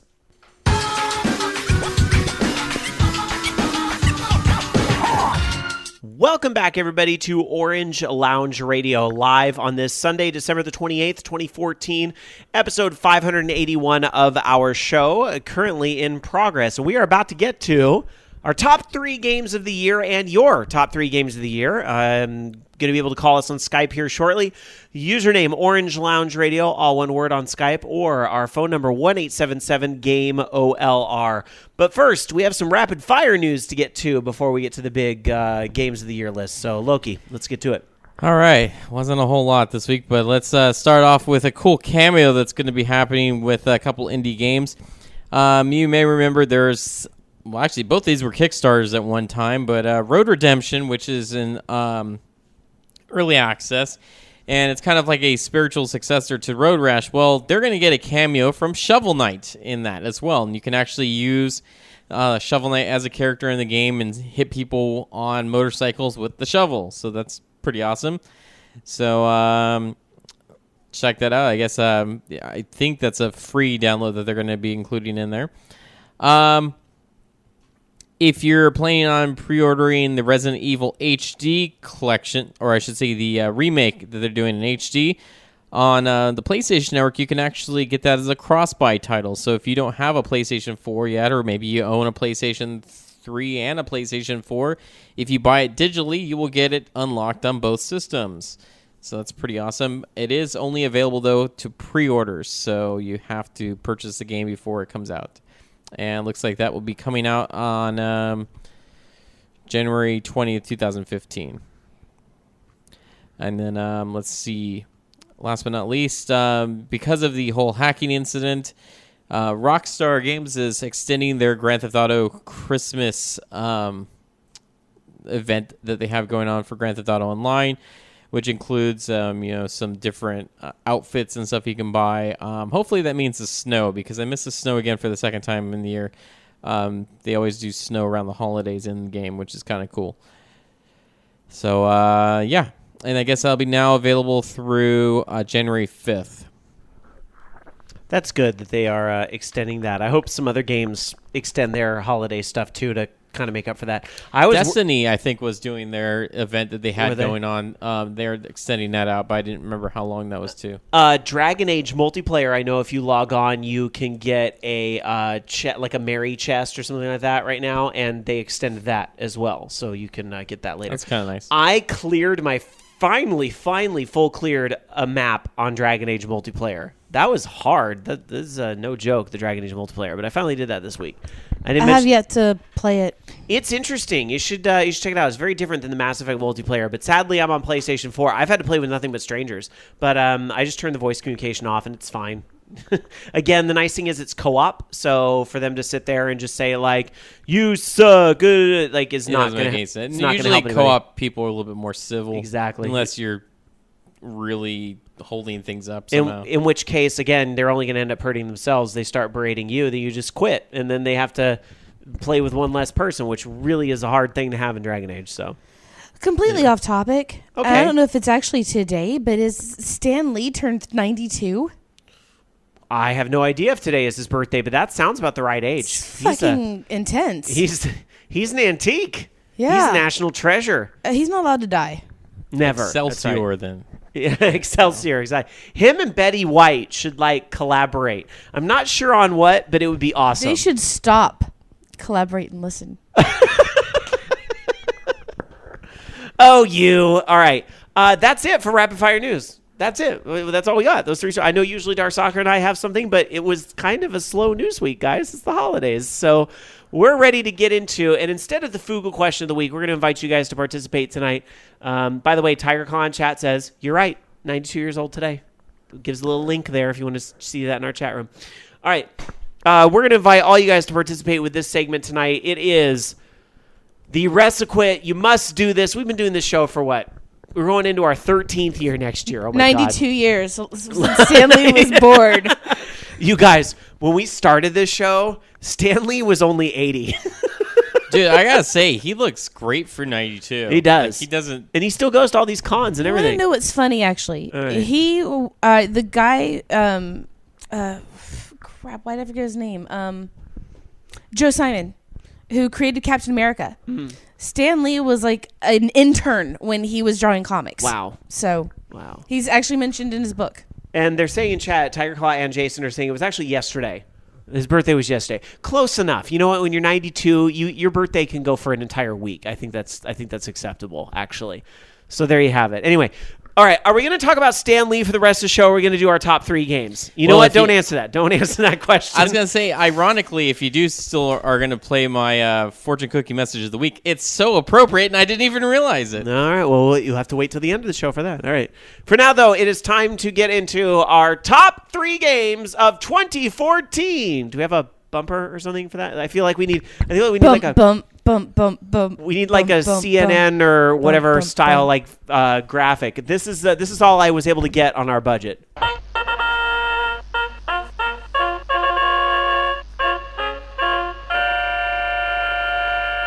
There you go. Our top games of 2014 and yours. We're going to open up the Skype line in a little bit. But first, it's time to go around the studio and see what were your top 3 picks for the year. And again, I always give this disclaimer. There is no right or wrong answer. You know, sometimes games from 2013 might sneak their way onto this list, and that's okay because of Steam sales and other sales and bargain bins in retail. You know, there's only so much a human being can play in a year worth of video games, especially when you're not paid to do it for a living, as none of us are, and I don't think any of you are. So there's no right or wrong answer. This is just your 3 favorite games of the year, and let's get to it. I'll start with you, Loki, because I'm dying to know. I can probably guess hers. Yours, I have no idea. So I'm going to start with you, Loki. What is your number 3 game of the year? I guess my number 3 game of the year. I mean, I don't even know how many games I've played this year. It's very small because I've been working on games. So I guess if I'd have to pick something, probably, well, Lego Marvel Superheroes, I guess. Lego Marvel Superheroes. And it's, I don't know, it's a decent game. It's kind of my introduction to the whole Lego games because I haven't really played any of those before, and I like it. I like the open worldness of it, which is kind of fun. Mm-hmm. And the details, you know, like the humor of the game and stuff's pretty nice. It's a little buggy, you know, and I get frustrated sometimes because some. Well, they were just participating in the game jam, Loki. Well, yeah, some of the level design's kind of like I don't know, but it's fun. It's nice to see all the the Marvel cameos in there and stuff. So I think it's pretty awesome. All right, Stan Lee's in it the whole time. So you did work Stan Lee into this segment. Damn you, Loki. Damn you. All right, there it is. Loki's pick for number 3 game of the year, Dark Sakura. I'm dying to know. I think I know, but I don't know. My number 3? So tell me, your number 3. I'm going to go with Five Nights at Freddy's. Five Nights at Freddy's. I'm not any good at it. I've died way too many times. But for just something that snuck up out of fucking nowhere, it's pretty intense. It is kind of, and it's fucking scary. It's all of my childhood nightmares in one game. Like, the only thing that would make it worse is clowns. Which, don't give him ideas for Five Nights at Freddy's. Nights at Freddy's 3. And we've got the sequel in the first year because the first one. Fuck! Well, they already have like the timeline in place, and there's like prequels and stuff. I forget how the games fall in line, but there's a whole like lore video and stuff, and yeah. It is kind of the indie darling of the year in many ways, and a lot of people are talking about it at the same time. And it's made furry cosplay cool again. No, it was always cool, but still. Yeah. And sells like crazy on iTunes right now. I'm noticing. I looked at like the top 3 paid apps in games right now. Is Minecraft will be number 1 for all eternity. Will be Minecraft, and then number 2 and 3 are Five Nights at Freddy's 1 and 2. But see, here's the thing: was it that? Remember how Miyamoto was supposed to be working on was it the Project Watch or whatever? Indie guy beat you to it, and it's already fantastic. Whatever you're gonna do with it, I'm sorry, but it's not gonna be as good. Looking at our chat room over at live.vognetwork.com, VXJasonXV says, I can't bring myself to play Five Nights at Freddy's. I want to, but oh my God. That's kind of the same boat I'm in. And trust me, guys, Act Deft was kind enough to buy me a copy of the game going, you should live stream this, Rob. You should live stream this. And then Shane, every night. So, tonight's the night you're going to live stream Five Nights at Freddy's. No, Shane, I'm playing Diablo 3. Tonight's the night you're going to live stream. Why not? It's just like, oh my God, every night. At some point, I will do the live stream of Five Nights at Freddy's, but not tonight. I think number 2 has the puppet, which is sort of like a clown. Number 2 also has the mask. Yeah. That you can use to try to fool them, except some of them can always see through the mask. I have the second one's on my wish list. I haven't even finished. Well, I've died in the first one. I guess that counts as finishing the game. So. Wasn't that a trope from the original Halloween movie where, like, the beginning of the movie, you were seeing it through Michael's mask, and that's the whole... I forget it. Anyway. No, you can actually put on one of the masks of one of the animatronics so that they think you're one of them. Oh. Yeah. Interesting. All right. Let's see. My number 3 game of the year. You know what's funny? I also, this is hard, by the way, because I've been switching back. Like 2, 3, and 4 have all been flipping around places, but I think I finally have what I want to do. And my number 3 happens to be a scary game as well, but I went a different place. And I think some people are going to be surprised, and some people are going to say, you can't put that on a Game of the Year list. You cannot put that game on a Best Game of the Year list. If it's what I think it is, it was my number 2. And I'm going to tell you, I can do whatever the fuck I want. It's my list. And my number 3 game of the year is PT. Is my number 3. I have to pick a new number 2 now. No, you do. You can pick whatever you want. Here's the thing. And a lot of you guys are going, wait a minute, Rob. PT is a demo for Silent Hill. It's a concept. It's not. You can't. Yeah, and that's the thing is that at the very end, it tells you this might not reflect the actual game. But let us also consider a few things about PT. 1, it was free. That's the best fucking price for a game all year. It was free. 2, it was a legitimate surprise that came out of nowhere and that continued to surprise right up until the very end. In fact, I think people still don't know how to beat this game, for sure, definitive every time. And what I also love about this game, think about it. People did not know that it was a Silent Hill concept thing, right? And then suddenly it's being streamed on Twitch, as a lot of people do these days, and a small mid-level streamer overseas was actually the first one to find and discover that PT was in fact a trailer for Silent Hill, and it's on her little stream where she's celebrating like, oh my gosh, and she's like screaming along to all this. It was a really great element of surprise that we didn't really see at all. Like, in the age of the internet, how many surprises actually stay under wraps anymore? Very, very, very few. So that's it. My number 3 game of the year is PT. I noticed just walking into studio. I'm changing mine. You don't have to change. I am. All right. Don't. You're going to get real mad at me in a minute. But anyway, walking into studio here, I see that Shane has joined us. Hello. Hi, Shane. How are you doing? Fine. Yeah? Tired? Yes. You're wearing an Assassin's Creed shirt today, it looks like. Yeah, I'm wearing 2 hoodies. Does that mean it has a hood here, and then this has a hood here? Wait, you have 2. Why are you wearing 2 hoodies? Is it that That's cold? just how it worked out. All right. So does that mean your game of the year is Assassin's Creed Unity? Never. All right. Well, I thought you might want to play along with us. Do you have a number? We're on number 3. Do you have a number 3 game of the year? My number 3 has already been said, but my number 3 is Five Nights at Freddy's. Mm-hmm. Because it's amazing. Mm-hmm. And for the reasons you guys already talked about, for the most part, I love the lore. So I'm actually going to combine 1 and 2 because they came out this year. So the Five Nights at Freddy's series, the lore is amazing.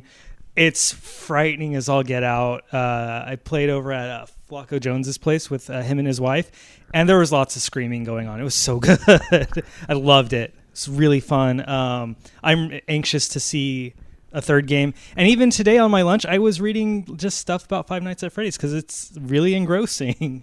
All right. I swear I will check this game out at some point. Tonight. It would make Not tonight. It would make a great movie, I think. Yeah, maybe that's where it's headed. Who knows? All right, let's get to the number 2 choices. So it's time for the number 2 picks. Number 2 picks of the year. So Shane, this time I'm starting with you because you're the guest walking in here. So what's your number 2 game of the year? My number 2 has also already been said. PT. I don't care if you say it's a demo. It is a demo. It's better than apparently all but one game that came out this year for me. So PT was scary. It was intense. I love the mystery around it. Even the next little teaser trailer they had was really interesting. I'm still sad that so far there's no Akira Yamaoka, but I like the direction they're taking, and I have not been excited about a Silent Hill game like this since 4. Mm-hmm. All right. Which was 10 years ago. That's right. As you guys did on one of the shows. All right. Well, then let's go around and get everybody else's number 2 game. So, Loki, what is your number 2 game? My number 2 game's technically a remake, but that would be Grand Theft Auto 5, the next-gen version, because it was just so...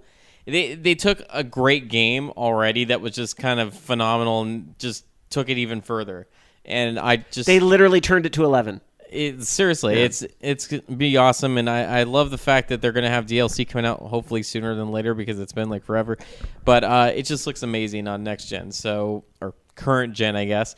So that would be my number 2, even though I've only played it for a few hours, but it's still fantastic. I would have called shenanigans if that game did not show up on your list somewhere. So there it is. I considered not having it on there. Really?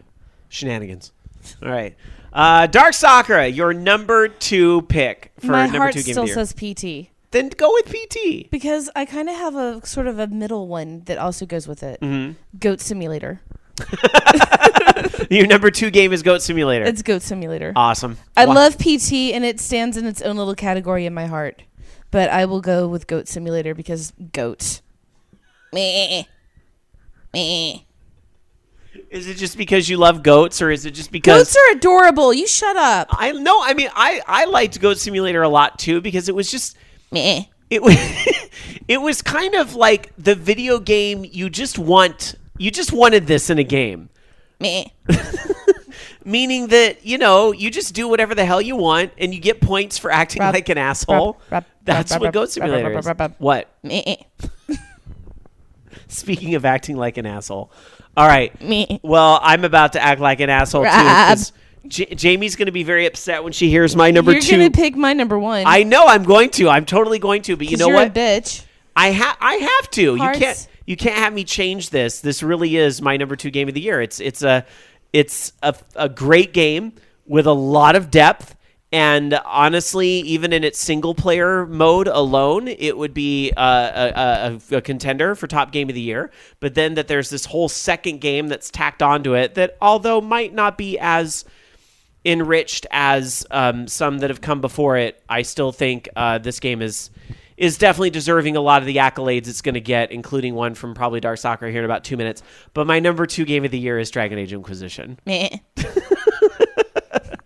Okay. So, and for a lot of the reasons we've discussed, but I'll allow others to elaborate here in a moment.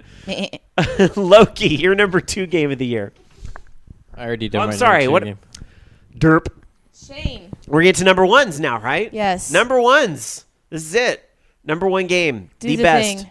Do the thing. Shane, what is your number 1 game of the year? Well, I'll let Jamie talk about this because my number 1 is Dragon Age, hands down. So instead, I'll take this time to discuss my top 3 least favorite games of the year or biggest disappointments. Oh, wait, no, I want to come back to this later. No, okay. I want to come back to this later. Then let me just say I have not beaten Dragon Age yet. I haven't touched multiplayer. I've made somewhere around 16 different characters because I'm never satisfied with the way my character looks. Yes. What? Yes. Yeah. I have, between those characters, spent well over 100 hours in the game, and I haven't beaten it yet. And I've done over 100 hours.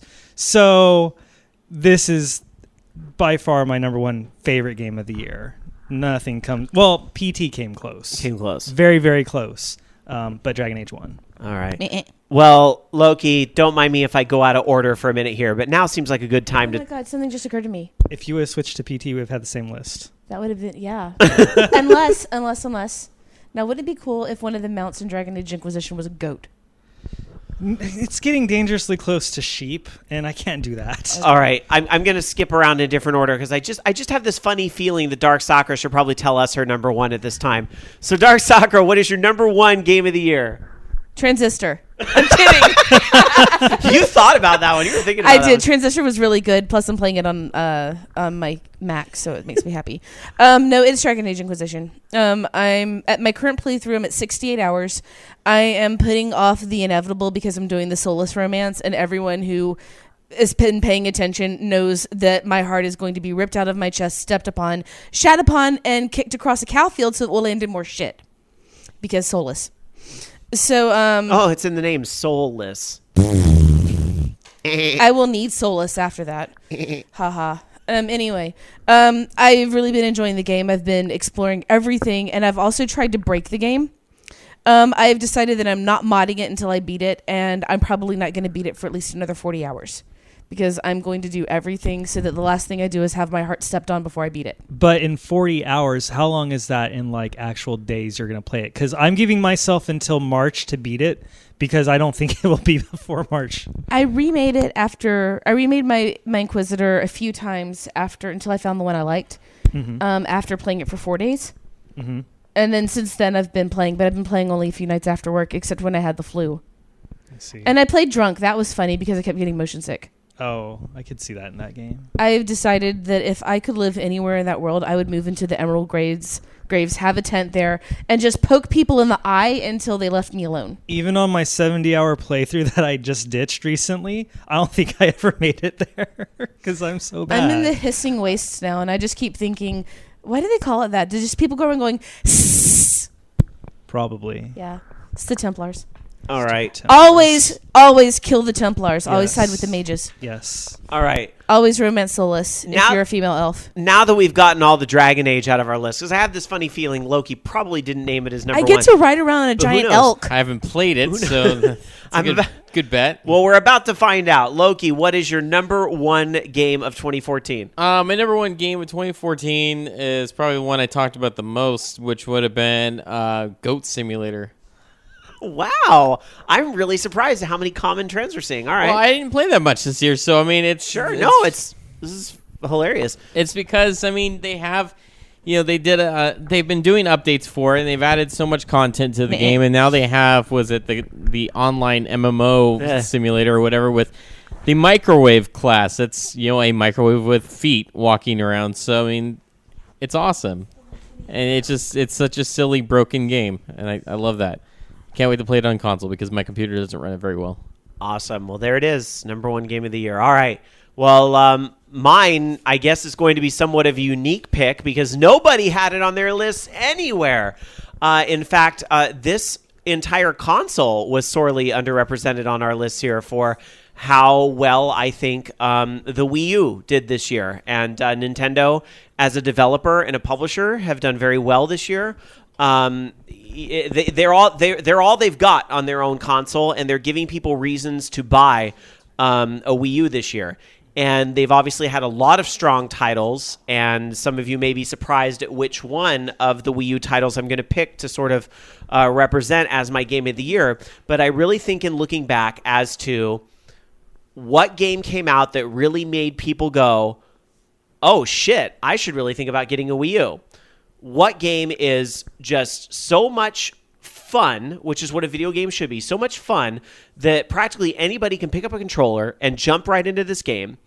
What game pushed things forward for Nintendo when it came to being more social, finally getting the online play right, and giving people the online play they wanted out of Nintendo, and actually doing the social sharing in a new way that didn't just let's add Twitch TV streaming as well because fuck, everybody else is doing it, let's do it too. It did its own thing, and it did it so well that it spawned a meme that lasted almost the entire rest of the year. You've probably figured out by now I'm talking about Mario Kart 8, I believe to be the best game of 2014. Why are you laughing over there, Jamie? Just because I'm thinking of the convention Luigi. See, and Mario Kart 8 gave us all that, and I Convention Luigi replaced the ball pit. I do recognize that for other people, it might be Smash Brothers Wii U, or it might be Bayonetta 2 for you, and I totally get that and I respect it. And if I had a top 10, those two would probably both be on it somewhere. But I think more than anything, I think Mario Kart 8 really spoke volumes for fun in a year where, unfortunately, sometimes a running theme was broken games that had to be patched and fixed after the fact. Whereas Mario Kart 8 instead delivered a solid game from the get-go where patches only stood to enhance that, whether it be through comprehensive value-added DLC, not like nickel and dime DLC, but really robust DLC that was really good, to even patching in the amiibo support, which granted was a little silly and didn't necessarily add too much to the game, but it added something that they really didn't have to add at all. But they did that because they wanted to enrich those amiibos even more and let them do things in more games than just Smash Brothers. So I just think Mario Kart 8 has been tremendously well supported. And how many people will go back to a game that came out 6 months ago and treat it like it was new again? Like, that's what Mario Kart 8 went through when the DLC came out. So for all those reasons, I think Mario Kart 8 was the strongest game that came out in 2014. All right, we are going to be opening up the phone lines here shortly for your calls at 1-877-GAME-OLR or username on Skype, Orange Lounge Radio. Please note this is only to discuss your top 3 games of the year. If you have other topics to talk about, we'll open up the lines later for that. Just looking in our chat room over at live.vognetwork.com, Dark Tetsuya says, to this day, I still play Mario Kart 8 with my parents. VX Jason XV says, more people in my office play Mario Kart 8 than anything else.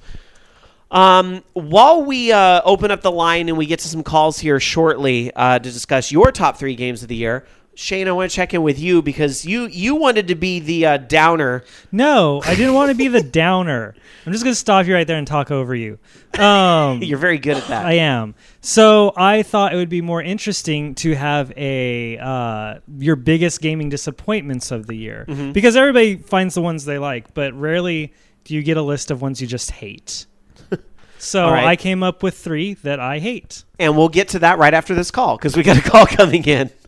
So we're going to get into the 3 dislikes in a moment, but we have a call coming in. Hi, you're on Orange Lounge Radio. Who's this? Hey, guys, it's Jason. Hey, Jason, how you doing? I'm pretty good. And yourselves? Good to see you, my friend. As always. There was a lot of chatter in the last show posting about your epic beard. Still making for great radio there. I love it. No, I know, but you know what? You look like one of the people I work with. A bunch of the guys I work with, actually. They can just imagine. Use your imaginations for what Jason's deep, dulcet tones. He's missing plaid and an axe. Alternatively, go to vognetwork.com and look at episode 580, and I have 2 links in there that you can go look at directly. There you go. Fantastic. Jason, what are your top 3 games of 2014 and why? Number 3 is Destiny, because it is the first effective first-person shooter MMO that I've played, and as far as I've heard, that somebody actually finally got it right. It's not a pure MMO in the widest extent, but it is a reliable first-person shooter. There's a group of coworkers of mine that play right over here to my left that I'm actually looking at right now. One of them brought his Xbox One into the office so that the 3 of them can sit down and play, and they've done raids more days than I can think of for more hours than I care to think about. But for like it's I have leveled my character up to 20, and I think even 22 or 23 possibly. But I'm not really an endgame person, so it's not so much that I enjoy the game for the MMO merit, but I enjoy the mechanics that go into it, and I have a very, very big appreciation for what Bungie managed to pull off. I think that's going to be a very polarizing title, I think. I know a lot of people that loved it. I know a lot of people that didn't love it. So that's a very interesting selection. Yeah, it's refreshing. It is like truly unique to the vast amounts of MMOs that are coming out, but it focused first person shooter first, RPG MMO second, and in my opinion they did it right. And with my soft spot for FPSs, I thought they did a spectacular job of it. And you can do whatever you want with your list. What about your number 2? Number 2 is Titanfall, because I have continued to play that game over the year. They have continued to add new modes to it that I need to make time and branch out and actually play. But everything I just said about Destiny, but even more applied to the extent that Titanfall did it. That game, Titanfall, is super fast. It is super frantic. I actually just wrapped up a couple of rounds not terribly long ago, and it's just fun. Like, it's the best combination of agility, shooting, and just literally madness. I went to it. I was playing Geometry Wars and Grand Theft Auto 5 and a couple of other games, and I hadn't played Titanfall for a couple of weeks. I played the game, and it was seriously like 3 times faster than anything else I played, and I had to adjust to it again, but it felt really good. You know, I think that's one of those games a lot of people kind of forgot came out this year because it came out so early in the year. I think a lot of people forgot. Come out late March 2013, though? No, I think Titanfall was like a March title. Wasn't it bumped from the end of 2013? It was the end of March it was in March for the Xbox One version. It was PC or Xbox One and PC, and Xbox 360 was in April. Huh. There it is. Yeah, I think it had been bumped back from what it was originally supposed to be 2013. I'm trying to compare it to like when I got home after my trip, and because I played it here in the office before I went home, and then I played it and I left San Francisco in February. So it had to have been before March this year, but no, because they had the beta out in February. Because that's what toasted my laptop in February, and I had to buy a new laptop. Maybe that's what it was, Jason. The beta. Okay. Yeah. That's right. That did go on for a while, didn't it? Yep. All right, so how about your number one? Time is terrible. How about your number one? Number 1 is Grand Theft Auto 5. I don't know how I missed Grand Theft Auto 4. It just never showed up on my radar. I missed it outright. I barely touched San Andreas. I've actually never beaten a Grand Theft Auto, and I really hope to break that trend. Grand Theft Auto 5 has been super engaging to me, like scary engaging, and it's definitely like gotten into my mind. The visual aspect of it is definitely in the uncanny valley. For anybody that hasn't heard that term before, realism of things has gotten so good over time that it's just become obviously bad, even though we're almost close to perfect. Like, there is just something rigid and strict about recreating people's bodies that isn't footage that's obviously fake.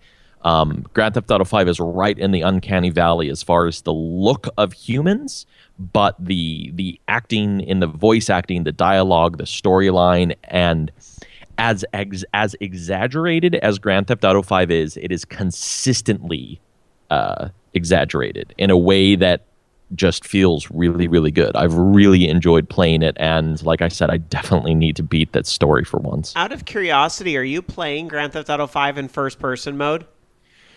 Most of the time. You know what's interesting about that, Jason? You just named 3 first-person shooters as your game of the year. Did you ever think that would happen? First-person shooters and platformers have kind of been my go-to, and considering it's representative of this year. It's been very shooter-heavy for me as I've slowly kind of gotten myself back into a regular swing. Everything else was fun, but didn't really dominate my time. It ultimately, especially like looking back on my youth as well, it doesn't surprise me personally. No. All right. Well, it's a good list, Jason. I think there's a lot of people that would agree with you on those picks. Honorable mention? Quickly. Cook, serve, delicious. Why? It reminded me of a Japanese cooking game on a demo disc from many, many years ago, literally from middle school or so. Very, very cheap, both in flash and the flash, the style of the game, and price. It's just super fun. It's a really, really good game. I suggest everybody check it out. I love that when I get reminded of games from the past. I love that. It just hit me in all the right places. All right. Well, Jason, thank you so much for sharing your list. You have a good one. Happy New Year, too. okay? Happy New Year, guys. All right, later. Bye. All right, back to you, Shane. I know you're dying to start in on your list here, so give us your number 3. Well, I'm going to give you all of them because I got to go do something else while you break that computer. Okay, this thing has been falling apart all night. Okay, yes. Number 3, Destiny. It's a really fun, terribly made game. He just put it on his top 3. You're putting it on your bottom 3. Yeah, it's my 3rd least favorite game of the year. Wow. It feels like a fourth of a game. Okay. It's not that good. Okay. Number 2, Legend of Korra. It takes a really amazing show show, and then it's made by Platinum Games, which is a really amazing developer, and somehow it turns out to be garbage like every other licensed game. And then, surprisingly, my number one least favorite game of the year, Pokemon Omega Ruby and Alpha Sapphire. What? It's boring the crap out of me. I just have tried so hard to play it. Who are you and what did you do as I Shane? put 200 hours into X and Y. I've put maybe 8 hours into Sapphire. I'm not liking it at all. I really think it's not a good game. What went wrong? Is this just a cheap cash-in game or what? I feel like it is. They gave us a couple new Mega Evolutions. They changed the story a little bit. They added some stuff, yet I'm still bored to tears. I cannot bring myself to play it. Like, I pick it up and I start to play it, and it's boring. Wow. So that's it. I'm leaving. Bye. All right, bye, Shane. Thanks for sharing your top 3 most disappointing games of the year. My gosh, I'm surprised to hear that. Well, let's go to the phones. We'll take another call. Hi, you're on Orange Lounge Radio. Who's this? Hey, this is Bobby. Bobby, what's up, my friend? I just got home. I was listening in the car. Welcome home. Glad you were listening in the car. I don't know whether I'm supposed to say congratulations, you get a show next week, or I'm sorry to hear you don't get paid It's next week. congratulations, you get a show next week. All 'Cause right. I would not want to have to watch that again next week. Oh, what you went through tonight. All right. Well, welcome to our show, Bobby. I miss talking on Sunday night, so I gotta usurp your time. Anytime. Well, we are talking about our games of the year, and I'm surprised. Yes. I'm surprised you don't want to save this for your own show, but by all means, please indulge us. Your top 3 games of the year. Okay, so one of the games of the year is one that you've repeated, but the other 2 you haven't. All right. So my third game of the year, it's because when I look at game, like for me personally, game of the year, it's something that brings something new and different to the table, or is something that I have had the most fun with. Yep. And number 3 is something that brings something new and different to the table, and that's Fibbage. Interesting choice. You know, Shane and I were talking last night about like our games of the year list, and we were actually talking about Jackbox Party Pack kind of as a whole. And that for me, that is like a bubbling under title where it would probably make my top 10, but just miss my top 3. But I get you. Yeah, and I mean, I specifically like Fibbage. I probably, the whole Jackbox Party Pack in general, especially with Drawful, if I ever got to play it with more than one other person. Right. But just something like that type of gameplay. Even though I had some issues with how they did some of the stuff in Jackbox Party Pack, like the controllers in You Don't Know Jack. But just that brought something new to the table that I hadn't seen before, and I really like where that's going. And I'm with you. You know, the Jackbox Party Pack is great. I don't want to knock it, but a lot of the, like Drawful, we have kind of seen that before a little bit. Like, it's done a different way, but that was a game we'd seen before. Fibbage was something really, really different, I think. And so it was kind of like the first one that hit big, and then Jackbox kind of like trailed after that in a way. Right. And Drawful is Fibbage with drawings. Yeah, it's true. All right. So, my number 2, and I know Fifth Dream's in chat. He's like, all Oculus list incoming. I really did almost put Time Rifters on the list. It probably would have been number 4, but really, honestly, my number 2 is the one that you guys have already said, Mario Kart 8. Ah, there we go. Somebody finally also put a Wii U game on their list. Thank you. Yeah, and it's not Smash Brothers or anything, but Mario Kart 8, just because that was fun, and it just works. And it worked over the holiday season, no matter what any reptiles thought or tried. And just Mario Kart 8 is just something that I can play with my girlfriend, and we have a lot of fun with it. And not many games have that couch multiplayer experience down, and the online experience down. And I mean, I like the YouTube thing, even though some people would criticize it for its bit rate or whatever crap. But just the fact that they did that, the Mario Kart TV. Yeah, that's kind of neat. And yes, I know Dark Titsia plays it because that's all I see on Miiverse are all his YouTube postings.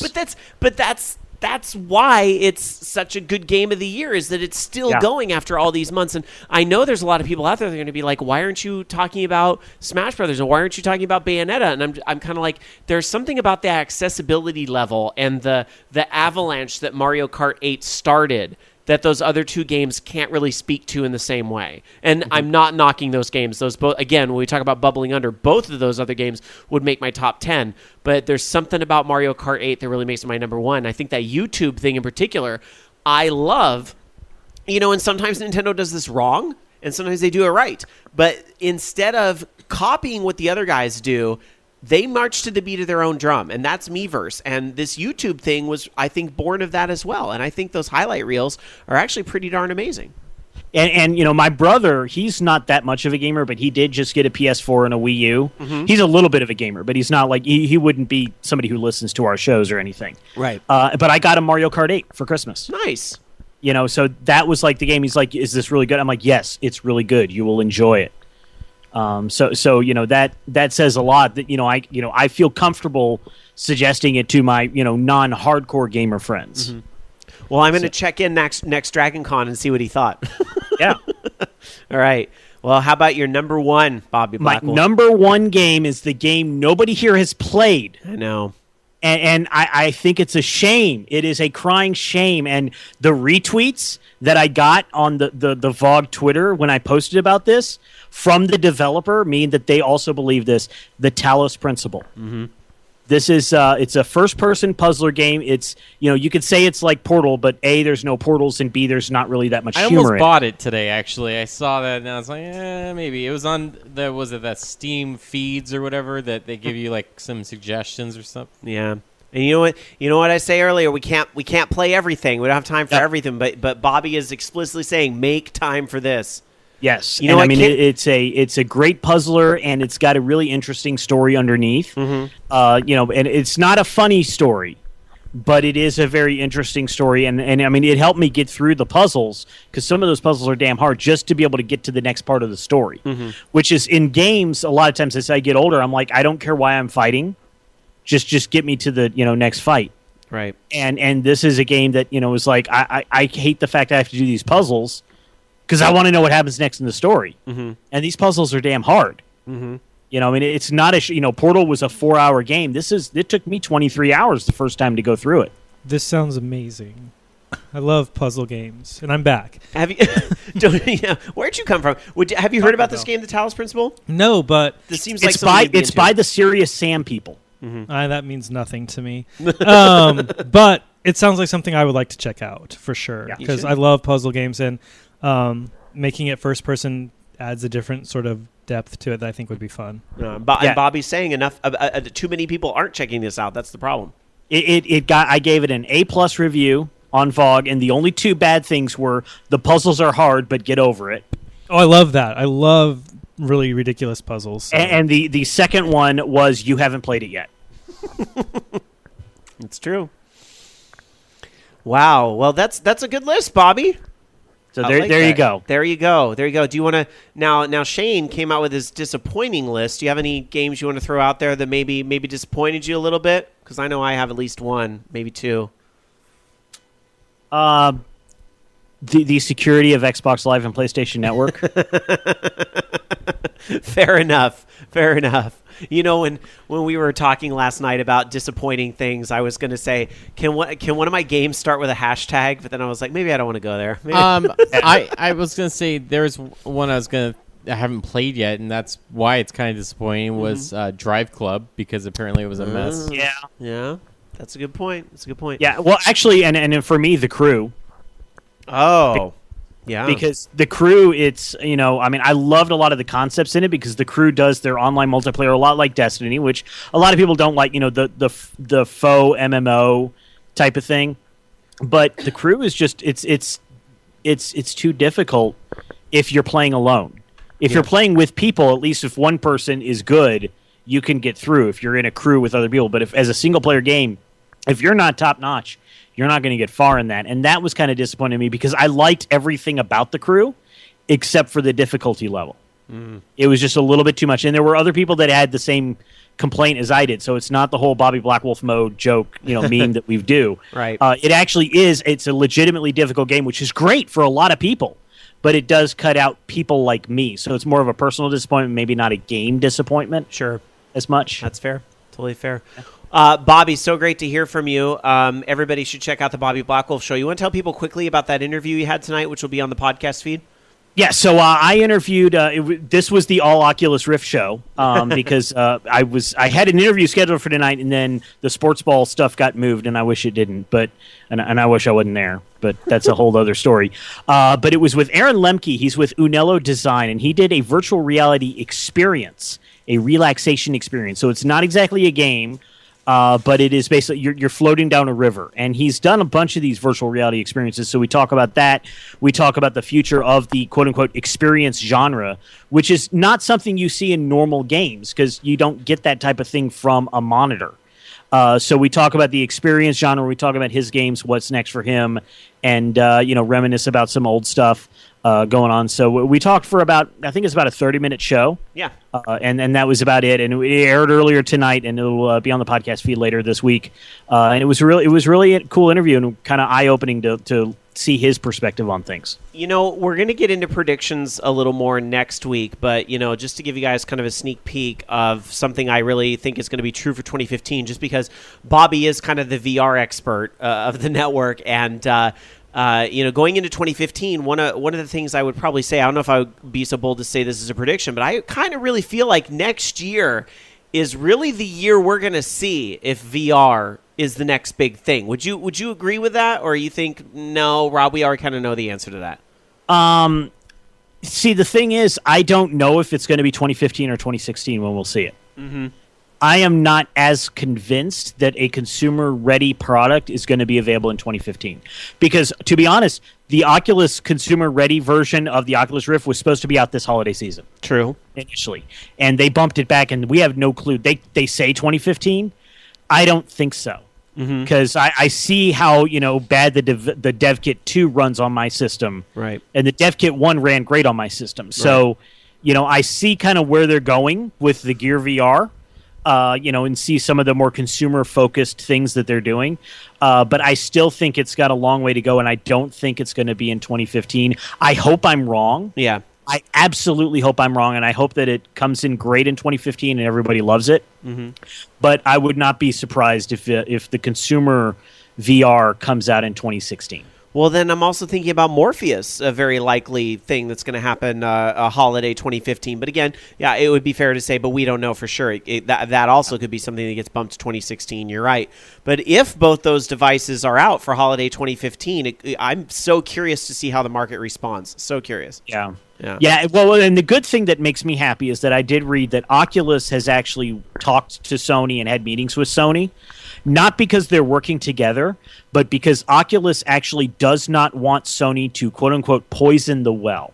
They want to make sure that Sony delivers a good experience, and so they're sharing information with them specifically because they know, because of the PS4, that the Morpheus will most likely be a lot of people's first introduction to virtual reality, and they don't want them to screw it up. You know what? They have such, and one of the highlights of the year in gaming for me personally was just like not only getting to play that Morpheus at E3, but getting to really just kind of like hang with the developers for a bit. Like, how Rockstar was that? That was awesome. But like getting to actually like meet them and talk to them, they definitely, know what they're doing. And I think that's like, that does not surprise me at all to hear that they are collaborating for the greater good. It doesn't surprise me at all to hear that. Right, and it's not that Oculus is providing them tech, but they're saying, hey, this is how we solved a motion sickness problem. Right. You may want to look into this. And, because they don't want people to put on the Morpheus and get sick and say VR sucks, because that hurts everybody. Sure. And the Oculus is so worried about somebody poisoning the well that they're actually working with Sony and working with Samsung and stuff to make sure that the first VR experience that most people have is going to be a good one, even if it's not an Oculus product. And I'm really happy to see that. And everybody thought that wouldn't happen once Facebook bought them, but look at them now.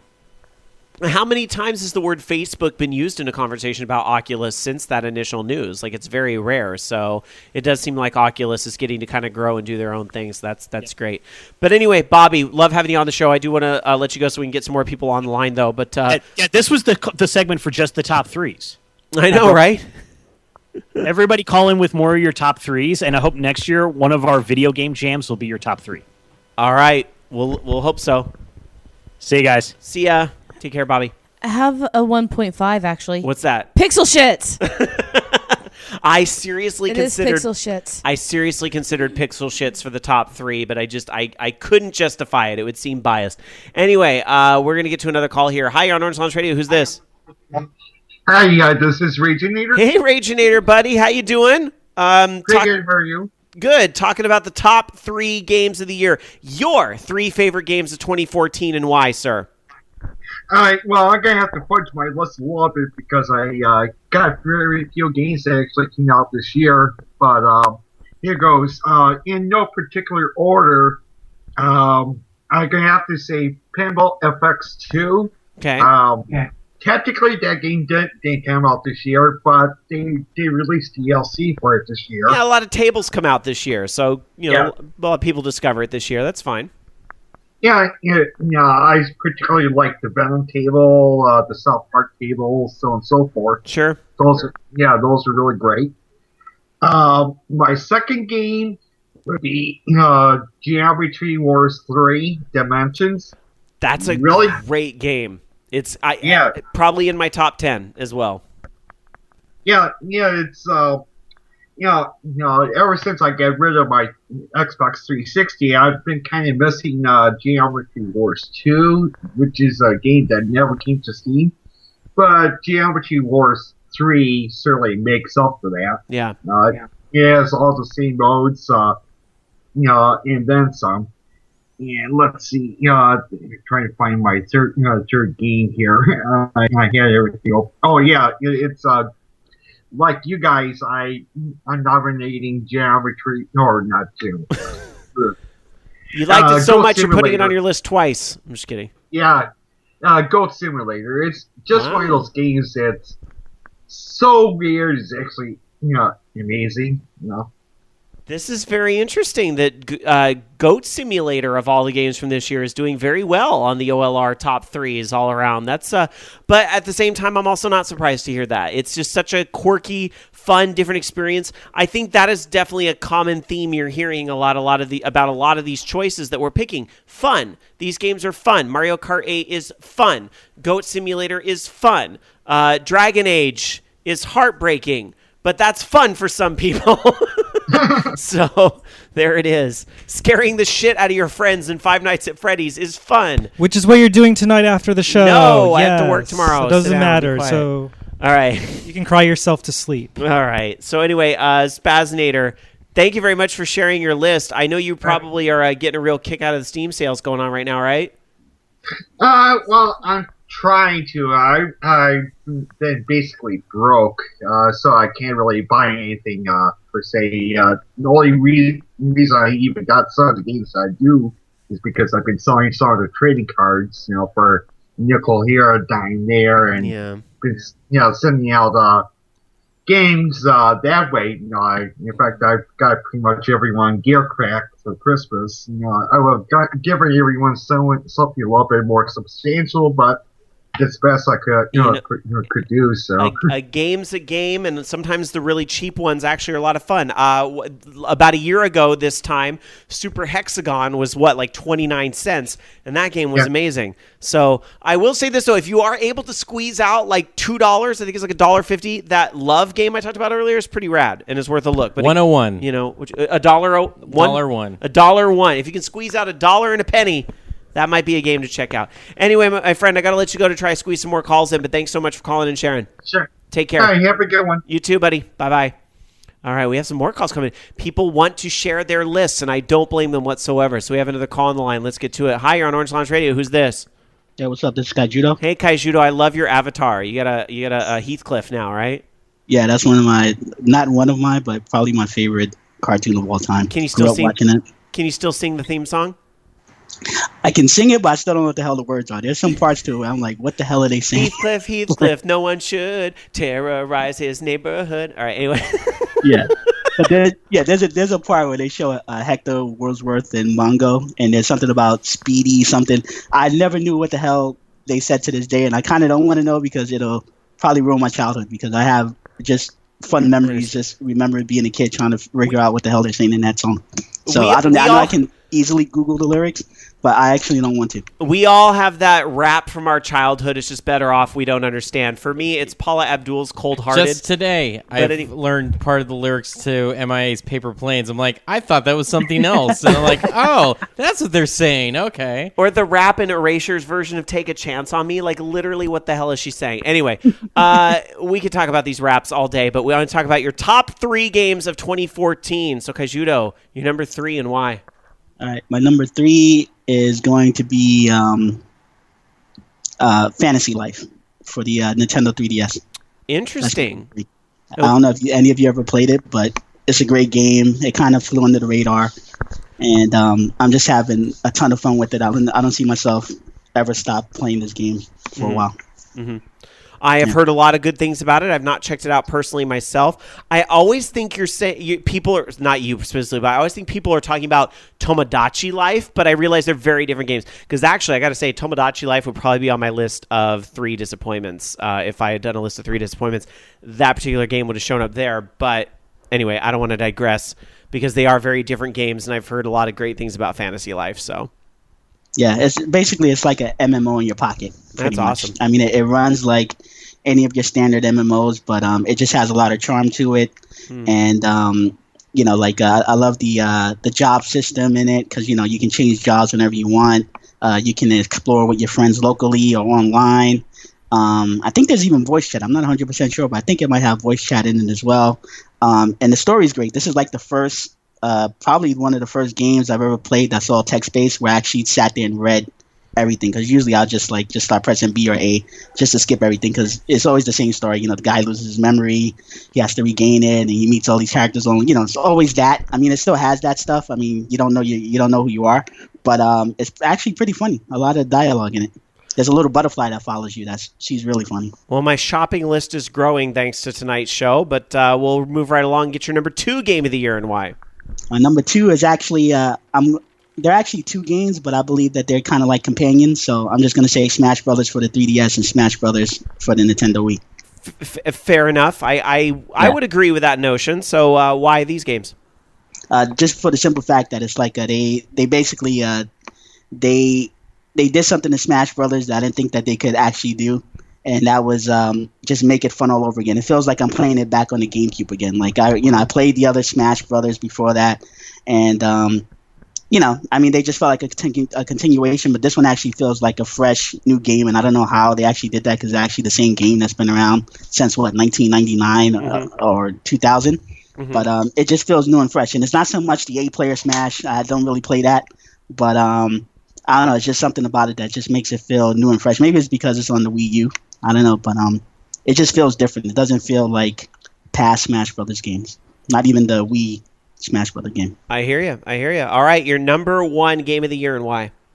Pokemon Ruby and Alpha Sapphire. Wow. Even though Shane said it was a huge disappointment. Interesting. Super huge disappointment. All right, well, let's hear Kaijudo's end of it. Why your number 1? Game, I actually called Black Wolf and told him that I wasn't having fun with it. But after you play it for a while, after you get involved and you start to mess around with the I don't know what the hell it is. I don't know if it's a damn Pokedex or whatever, but it's something that it's stuff that you collect that allows you to sneak around and catch Pokemon, and you can see invisible Pokemon. There's a lot of different gadgets. I'm just going to say the gadgets that they give you in this one, it helps you a lot more in the Pokemon games. If you're into like breeding and training like I am, I mean, this is the game you're going to want to breed and train Pokemon on, because they make it so easy. With the I know that X and Y had the super training, and it's basically the same super training from X and Y, but with the other enhancements, like I said, like actually going out there and being able to find the particular Pokemon that you want, and also knowing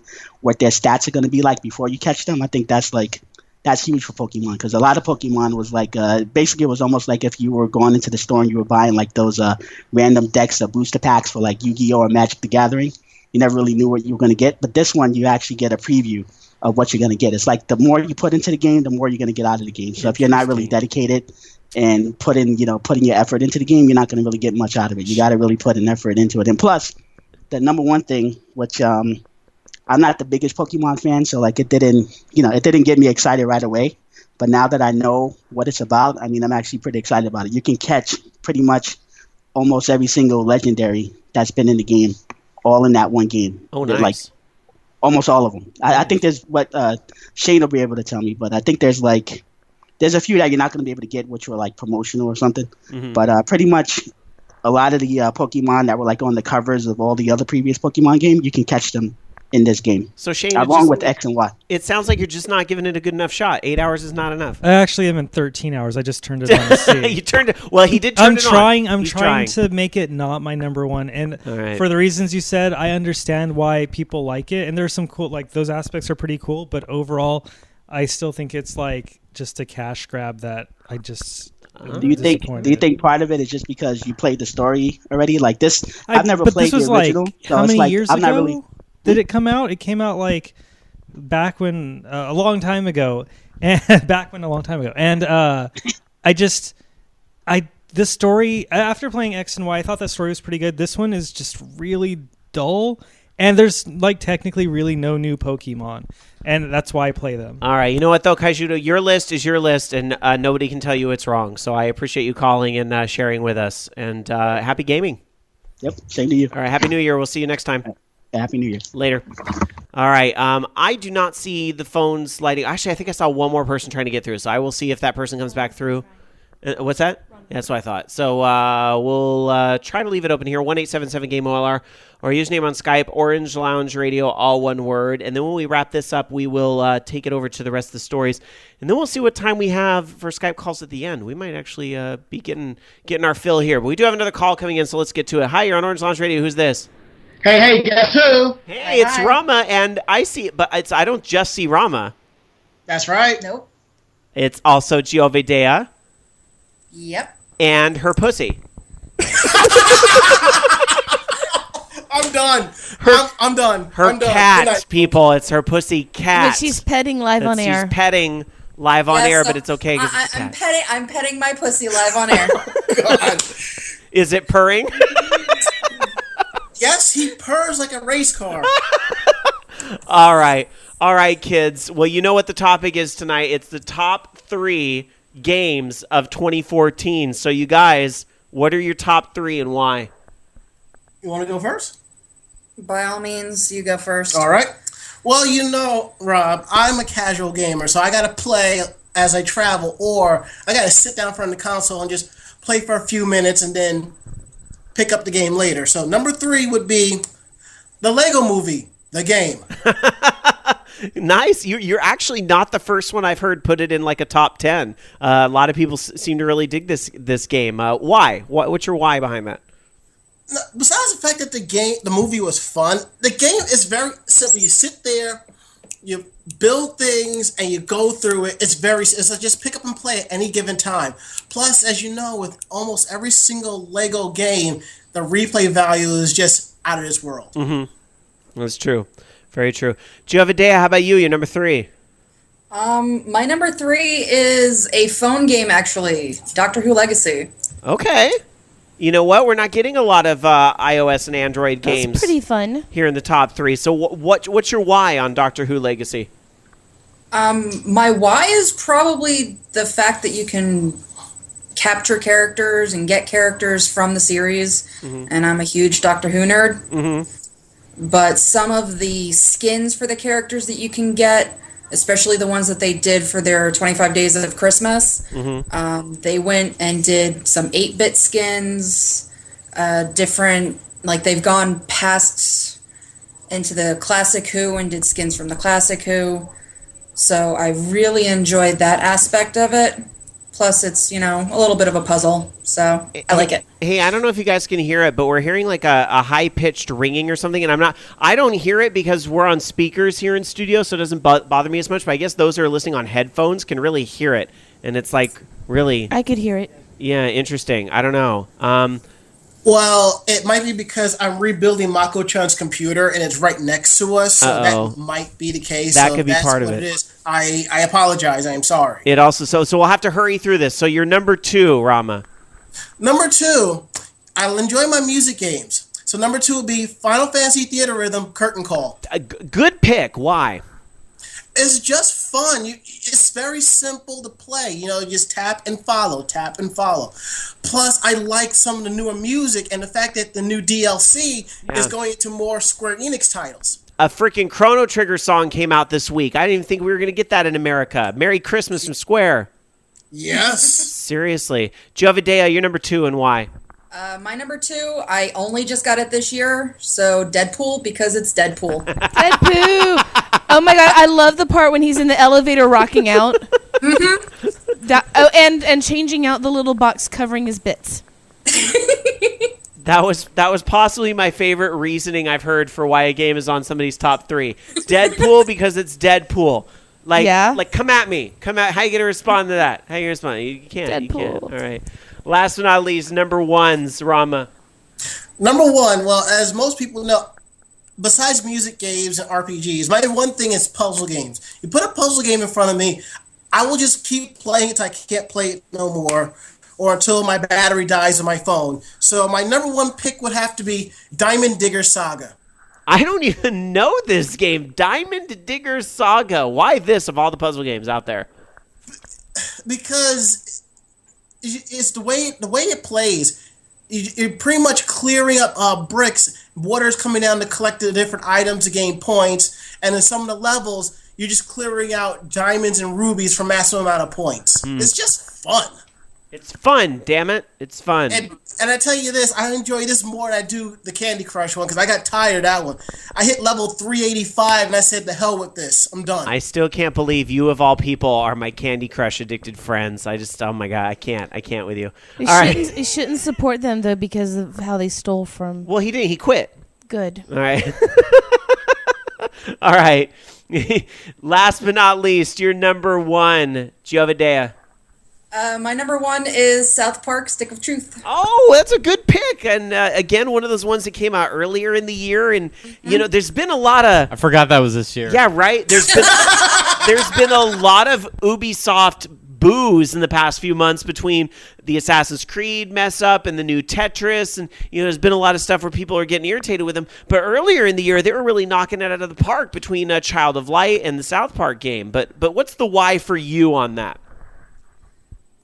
I got the original South Park game for Nintendo 64 and played the hell out of that game. Yeah. So I was looking for a South Park game that was going to remind me of that. And while this isn't exactly that, it does bring in a lot of those elements that made that game so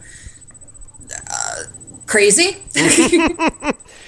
There's a reason why Trey Parker won an acting award for that game. Let's just leave it at that. All right. Well. Amazing. Well, you guys, I have to let you go so we can get rid of that little buzzing we're hearing. But thank you guys so much for calling in and sharing. I love the group call. Problem. That's Enjoy. amazing. Best of luck with Anime Jam Session in 2015. We'll miss you guys until you're back. Thanks. Heart. Take care. Hearts. Mwah! From all of us here at OLR. Happy New Year. Happy. All right. So good to hear from them. I love that. A combo call. All right. That's a good one to end our Skype segment for now on. But we'll open it up briefly a little later, just in case you guys want to comment on any of the other news. But we're only going to open it for a little bit. But if somebody didn't get through that wants to give their top three, we can fit that in as well a little later. We actually have just some other quick news to get through here, and we got to get the FUs of the week and check in with Jamie if anybody ever emailed us. Let's get to all that right now. Loki, some more news for us. So PlayStation Now is hitting yet some more devices starting the first half of 2015. So if you don't happen to own a PlayStation 3 or Vita or a Vita TV or PlayStation TV, however you're going to call it, it's also going to be coming to smart TVs. Starting out with the Samsung smart TVs, and they're going to even have the functionality of, all the functionality of PlayStation Now, including trophies, cloud saves, and online multiplayer. And apparently, I'm not sure when exactly it's going to launch. I'm assuming that you're going to probably need some sort, maybe it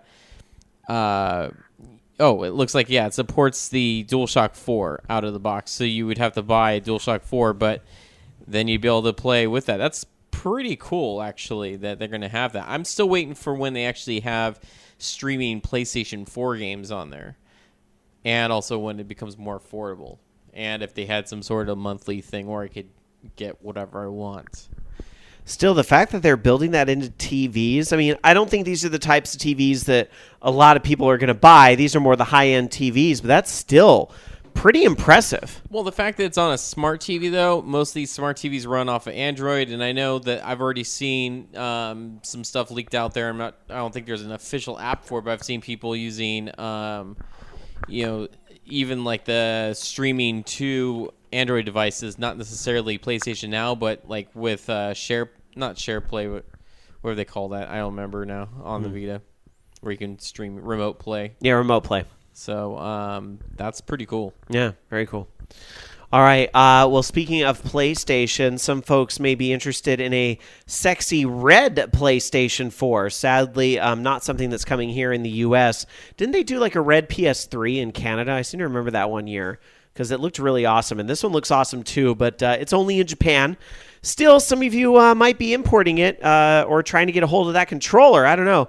But Japan is getting a red PlayStation 4 released on March 19th, 2015. It is to go along with Final Fantasy Type 0. In fact, that little faceplate type thing or the thing on the side that you can pop off, that actually has a Final Fantasy Type 0 little logo on it as well. If you want to get one, though, it's going to cost you about $392 plus tax. That's converted from 46,980 yen. Also a red DualShock with that. 15 days of PlayStation Plus, and of course, a code for Final Fantasy Type 0 HD, allowing you to download that online, and the Final Fantasy 15 episode Duske, or whatever, however that's pronounced, the Final Fantasy 15 demo. The demo.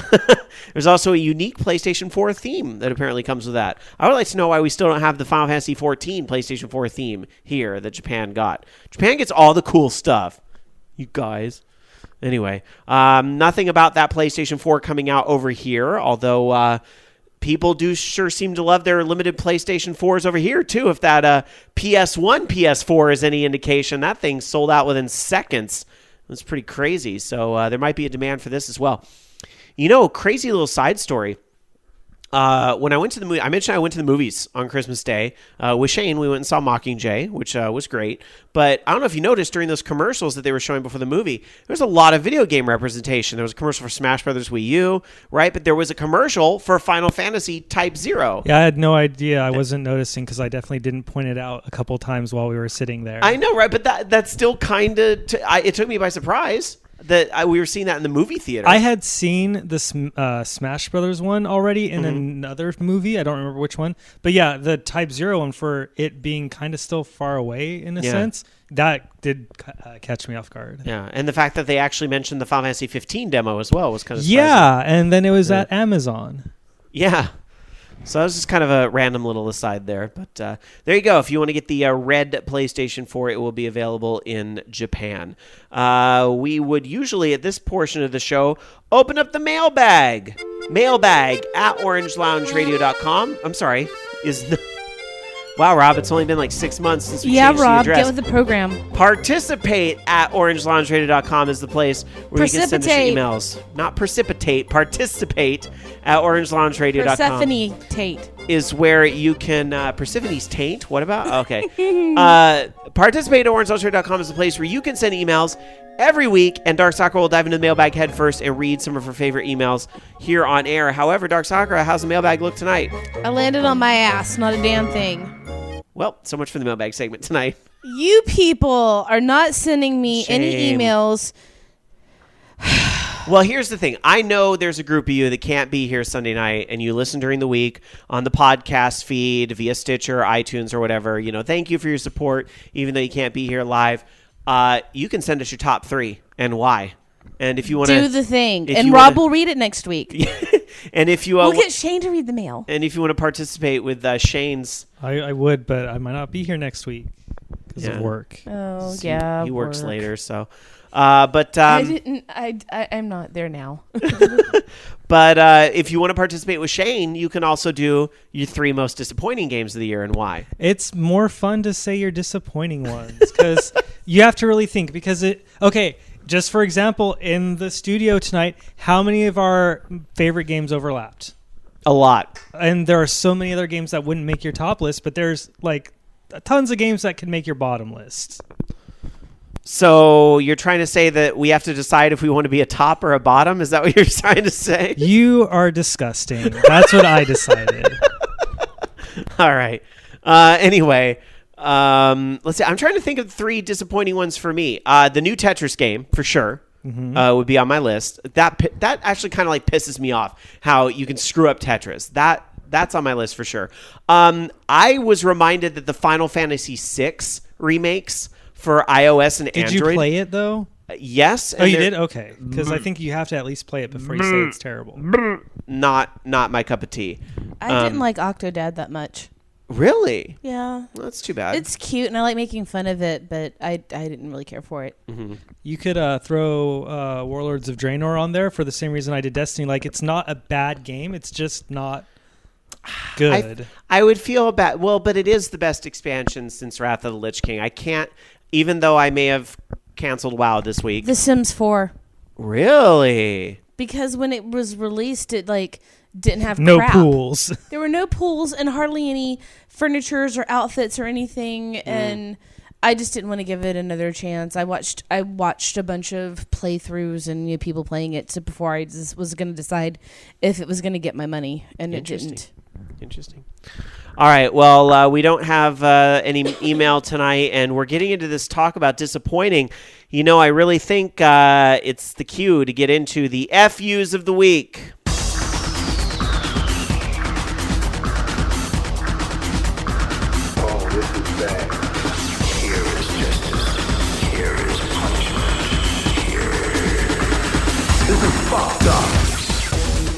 Dark Soccer. F you to my stomach for being so full. Damn Chinese food. It's so delicious, though. And there's still dim sum left, and people aren't eating it. Why? I'm full. I'm so full. You're the one that said, hooray, I'll have leftovers. All right, Loki. Fine. Loki, your FUs of the week. How did I get so many Steam games? That's what I want to know. I have 321 games, most of which have not been played. I was trying to find out the exact amount, but Steam isn't working correctly. So fuck you, Steam, for being stupid derpy right now. Your addiction is affecting your life negatively in the following ways.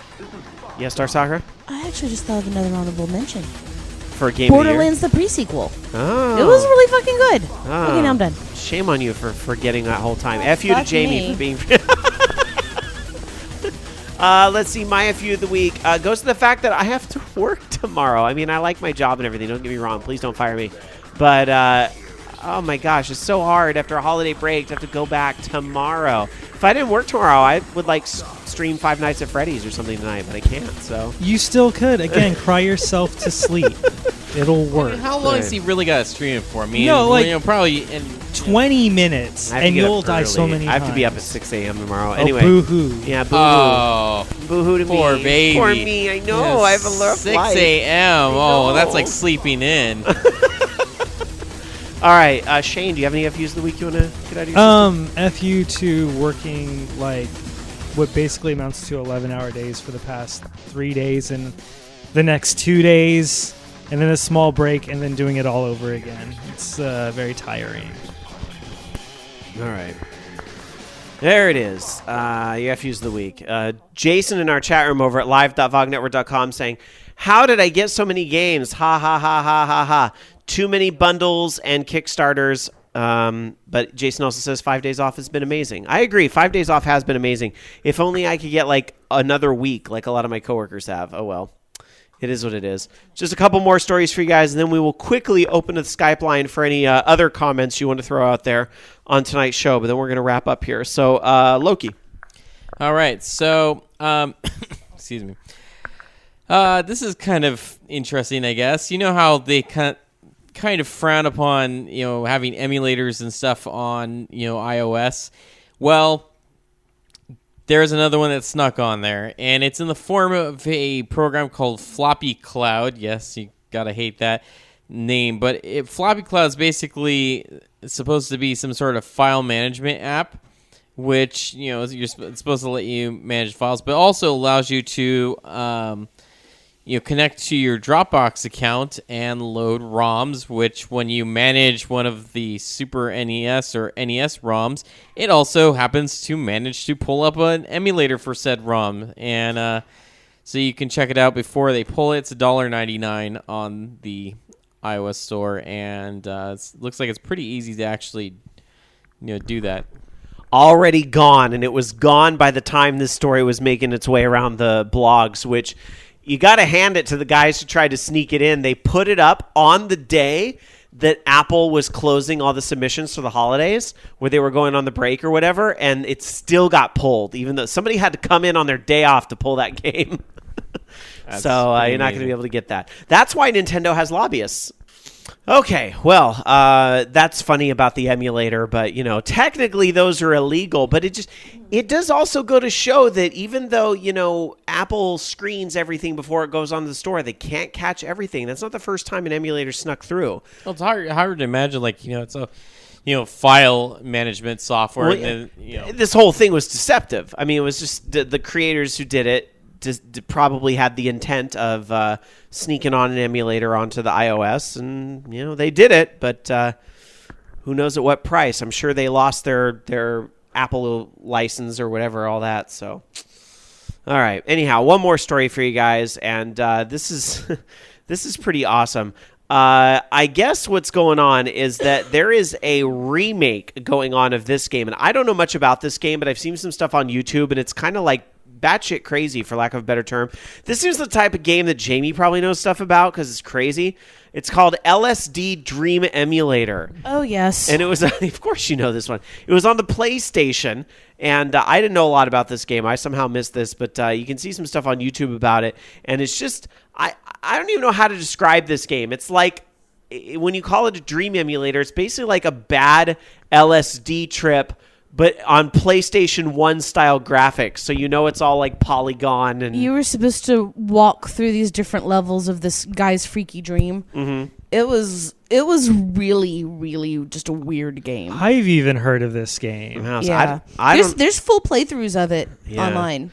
Well, I don't know much about this game, but you can actually check out the remake that is in alpha right now. That's been in being remade since 2011, actually. You can check it out at lsdrevamped.net, and they actually have like a PayPal and a Patreon trying to fund this because eventually, you'll get a kick out of this, they want to bring it to the Oculus Rift, which you're going to send somebody to the hospital with that. Damn, there's no OS 10 version yet. Not yet. So there you go. That's pretty cool. So good luck to the folks trying to remake that. Just don't get anybody killed.